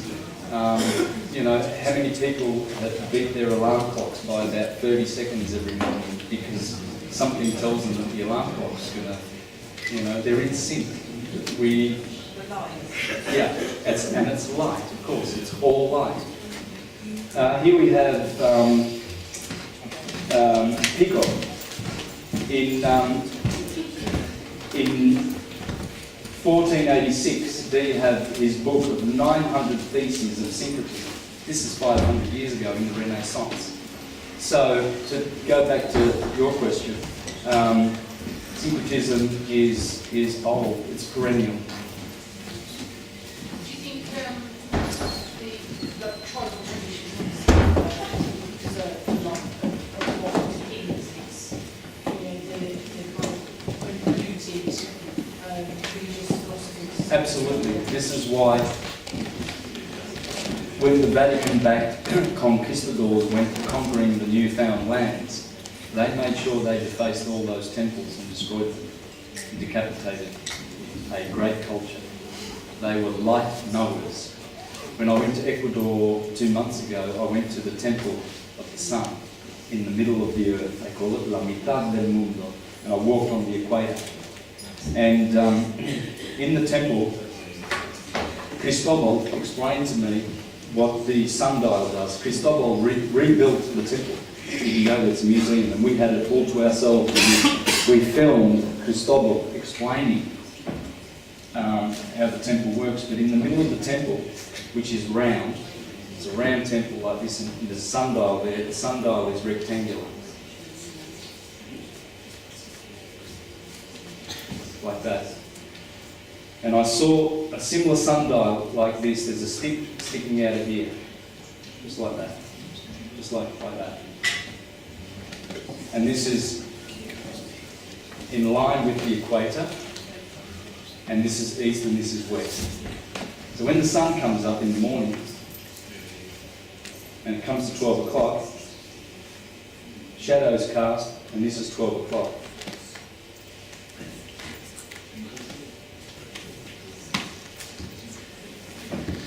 And then as the sun progresses, 15 degrees, over here is 1 o'clock.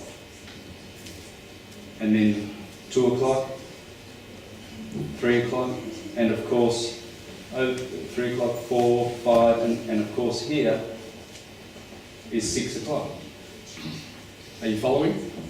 Yeah, because the sun, as it rises, the shadow goes round and then this is midday. Now I went to Calabria to a town called Trovea. It's an old, very old town, perched on the top of the cliff, and you can just watch the sunset. It's beautiful. And they had a sundial like this. I filmed it right in the square in the centre of this small town, very old town, and exactly like this. And it had this on there, 12, right here at the bottom. 1, 2, 3, 4, 5, and 6. And this is what he explained to me. And see, these people were following the path of the sun. And what Cristobal explained to me also was that as we did our March 21st over here, June, September, December, they also base all of their sacred celebrations on those cardinal points. Here they have Paukaremi. That's Pasqua. That's Peshach. Easter. Paukaremi, Intiremi, Kuyaremi, and Kapachremi. And that's it. Raimi is festival. Ra. Because of course, Ra is always the centre of all of our attention. Excuse me. How much force would be needed with the synchronisms that you mentioned and discussions like this today? Would it take to oppose such the other forces? I don't know what in quantity, but I mean, how much? You see, 2014 is going to be the time when it takes difference and destruct the system that's already in place. But is it a matter of time, or is it a matter of force? Well, the destruction of the old Rome that has been ruling for a couple of thousand years, a kingdom of ideas, has already taken place. Everything has been initiated and started. Think about when the Pope retired in the morning, and he said that he could not continue his Patrine ministry. Patrine is in reference to Jupiter. Jupiter. And he has been, that Pope has been in ruling over Rome for 2,000 years, the age of Pisces. Pisces, the ruler of Pisces is Jupiter. So now we have a Jesuit Pope, black, Saturn, because Saturn is the ruler of Aquarius. So the Patrine ministry is finished. That whole order of things, Jupiter is capitalism. Capitalism is over. It's had its day. The consort of Jupiter is Juno. Juno prints the money that is the foundation of capitalism. Yeah, and so they know this, and this is why 6 hours to the minute, that day when Pope Benedict resigned, at 5:59 in the afternoon, there was a thunderbolt from Jupiter that hit the Vatican. You can check that out on February the 11th. And it's funny because it was 91 days, I believe, to the day when Mussolini signed the Concordant of the Vatican. Or 71 days. It was 1929, yes. 92, whatever. But anyway, it was to the day, February 11th in 1929. And that's very significant. So the changing of the guard has happened. It was very symbolic, most people missed it. But lightning only comes from Jupiter, Zeus. He holds the thunderbolt. So they both retired on the same day. As above, so below. Yeah.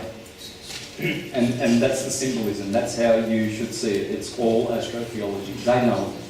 And they're rubbing it in our noses and giving us the literal Ponzi scheme of Jesus, the vicarious salvation. Whereas they know that we should be honourably and responsibly doing this process ourselves and looking after our temples. Have you anything on Hagen with it? I'll have to look at that one. Yeah, can you share some insights on it? That's as far as I know. 8 people did all the cats in the carriage on the room. Yeah. The little boy laughed to see such fun and the dishman away from his food.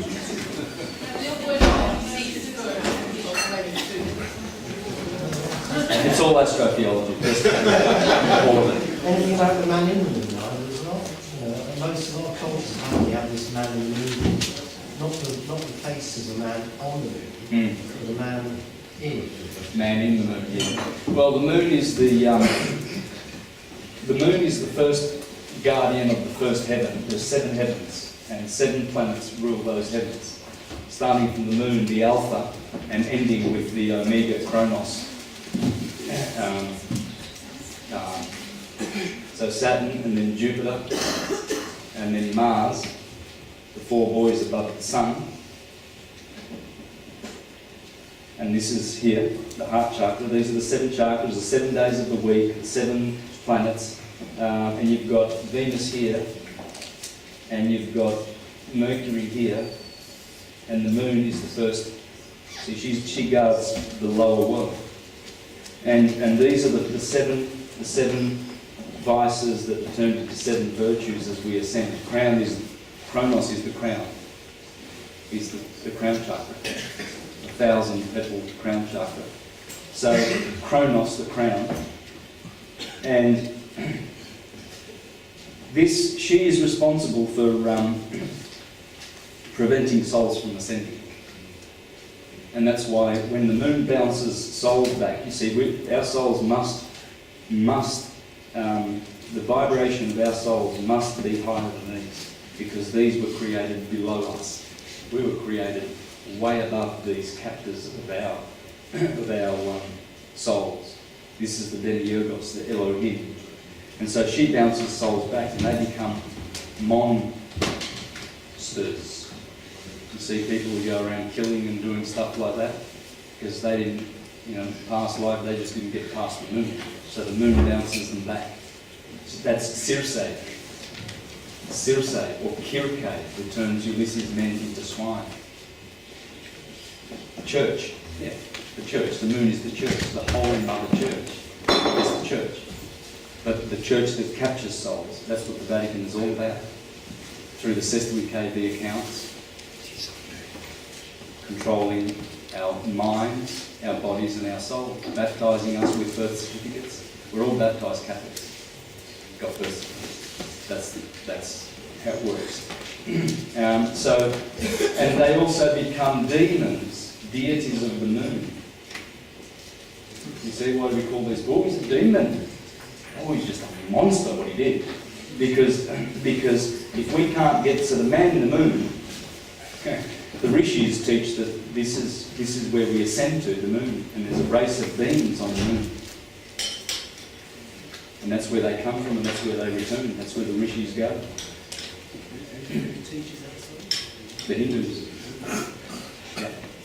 It's all about the moon. She's the first guardian. And once we escape the rings of Saturn, the Lord of the rings, see, he's got rings, and he's the Lord of these concentric rings.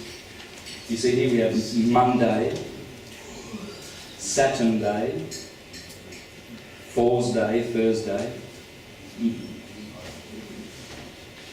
Tuesday is Mars Day, Sunday, Friday, and Wednesday. These are all the sevens, the 7 musical notes. When you go to China and they pluck those strings, one's called Saturn, one's called Jupiter, one's called Venus.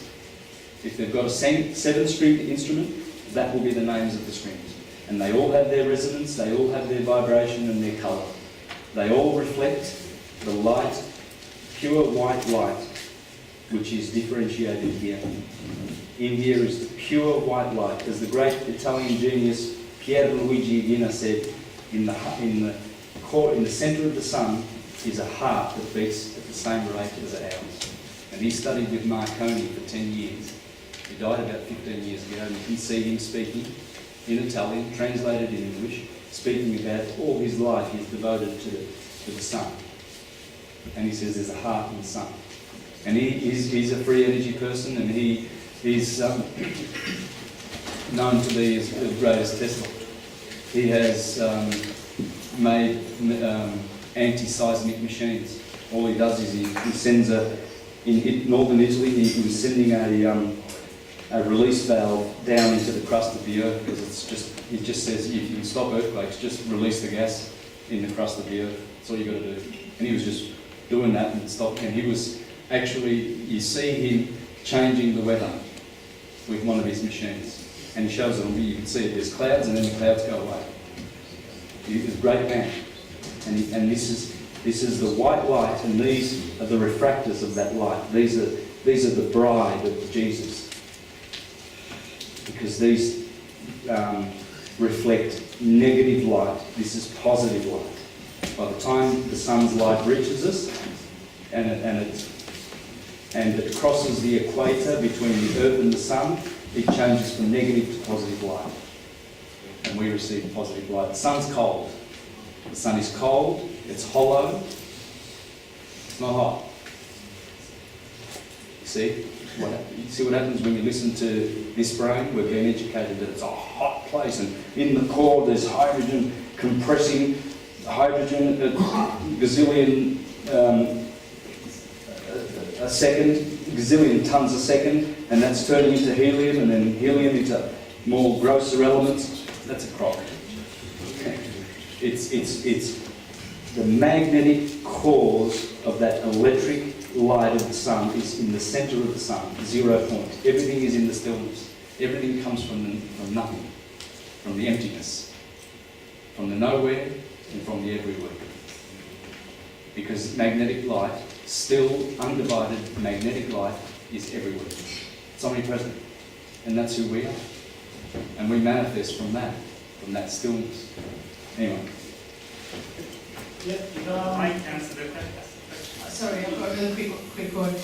Just thinking about the right angle that you said between Pluto and the other planet and the change that's coming to 2014. Does that kind of put in my mind that there's a kind of slight dystopian idea of the change? It's going to be tough, it's going to be difficult river.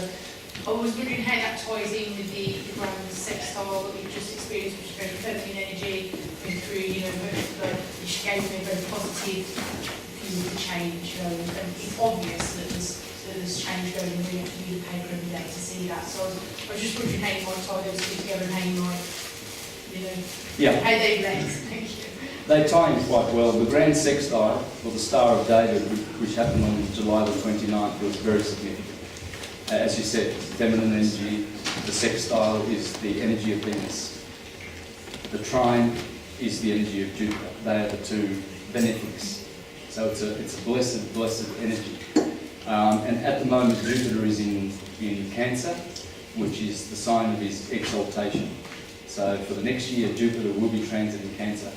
And that is a great opportunity for us. Jupiter is the great one, and he is exalting right now. So if you want to be a Jupiterian hero, now's the time.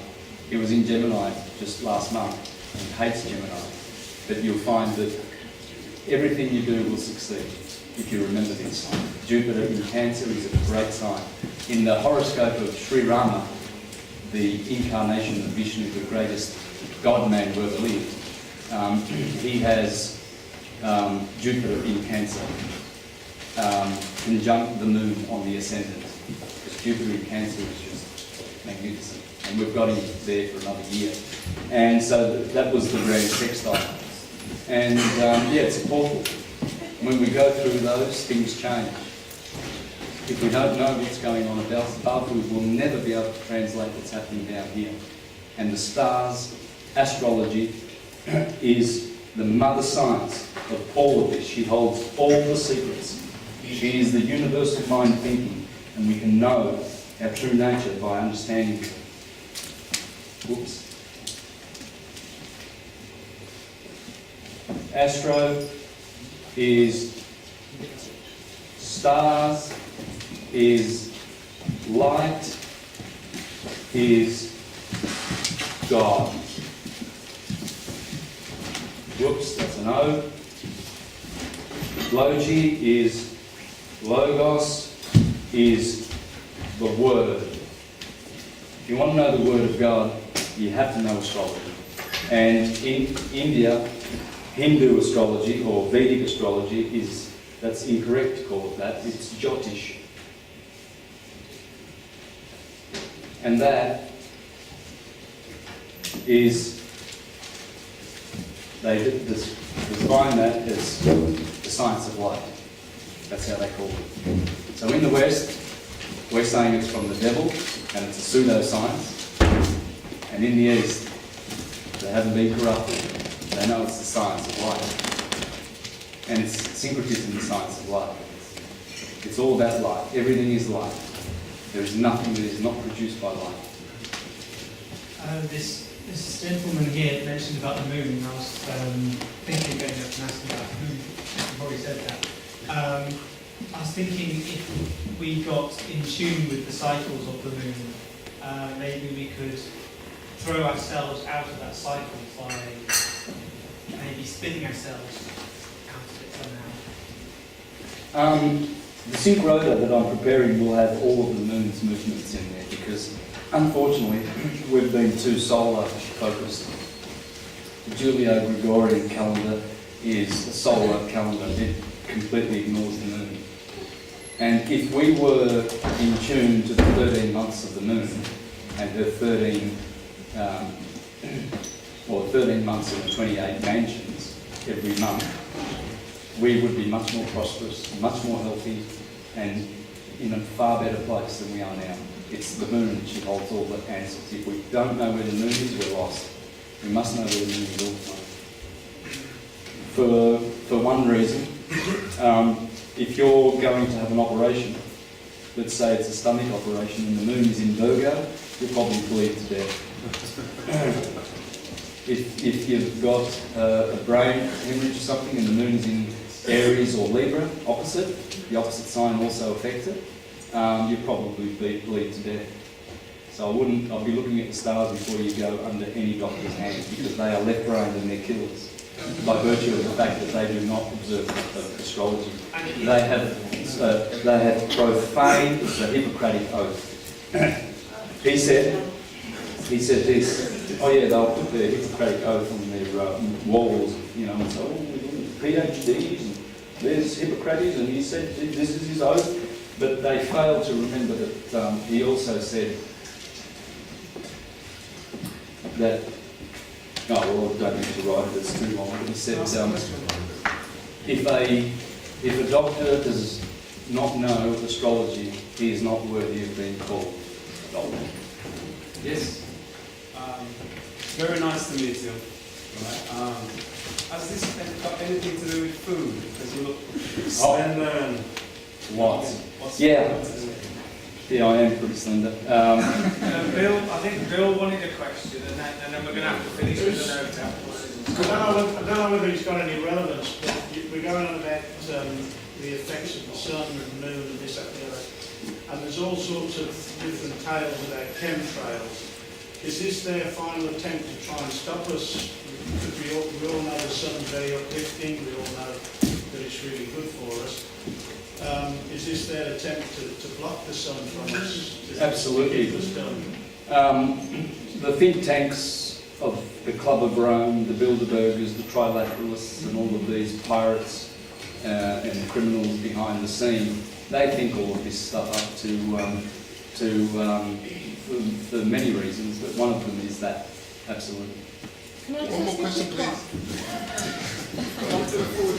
I just wanted to ask more about your personal journey in terms of raising the oil and coming out of sort of the lower chakras and not wasting that sexual energy type of thing. How I'm trying to find a way of learning on how to complete, sort of like go through the ascension process. I just wanted to know a bit more about that. Look, I would recommend to first focus on the life of moderation and balance and harmony and love, and not be too pulled to the side by sensation, emotion and thinking. Sensation is earth, the lowest of the elements. Emotion is water, and air is thinking. Fire is the mystic. And this is This is above thinking, emotions and sensation. Most of the people, like the Pinocchios, they just love all this, you see. So you referred to sexual energy. Sexual energy is electric, and it's a divine gift, of course. And it is one of the roads and paths and mechanisms by which we can transmute this energy, yes.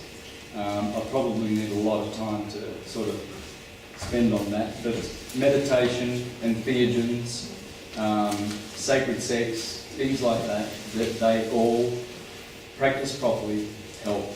Theogens would be an artificial way, whereas meditation would be a true way of finding the stillness. But it's very important that we do find that 0 point. All answers are within. There's no guru out there that's got all the answers. We have. We've got all of them. Last question. Is there particular... I'll let my man have his question. I'll tell you. Is there particular origin regarding synchronicity in the continent, in a particular continent or language, and when did we sort of disconnect from that? Well, as you'll see with the whole series, syncretism was in all places on this planet. There's nowhere where it's not. It's down in Africa, it's down in South America, North America, Europe. In ancient Rome, when Rome was a republic, syncretism was all there was. In Rome, you could go down to the Temple of Isis, the Temple of Horus, Osiris, all of the gods, Zoroaster, Mithras, they were all there.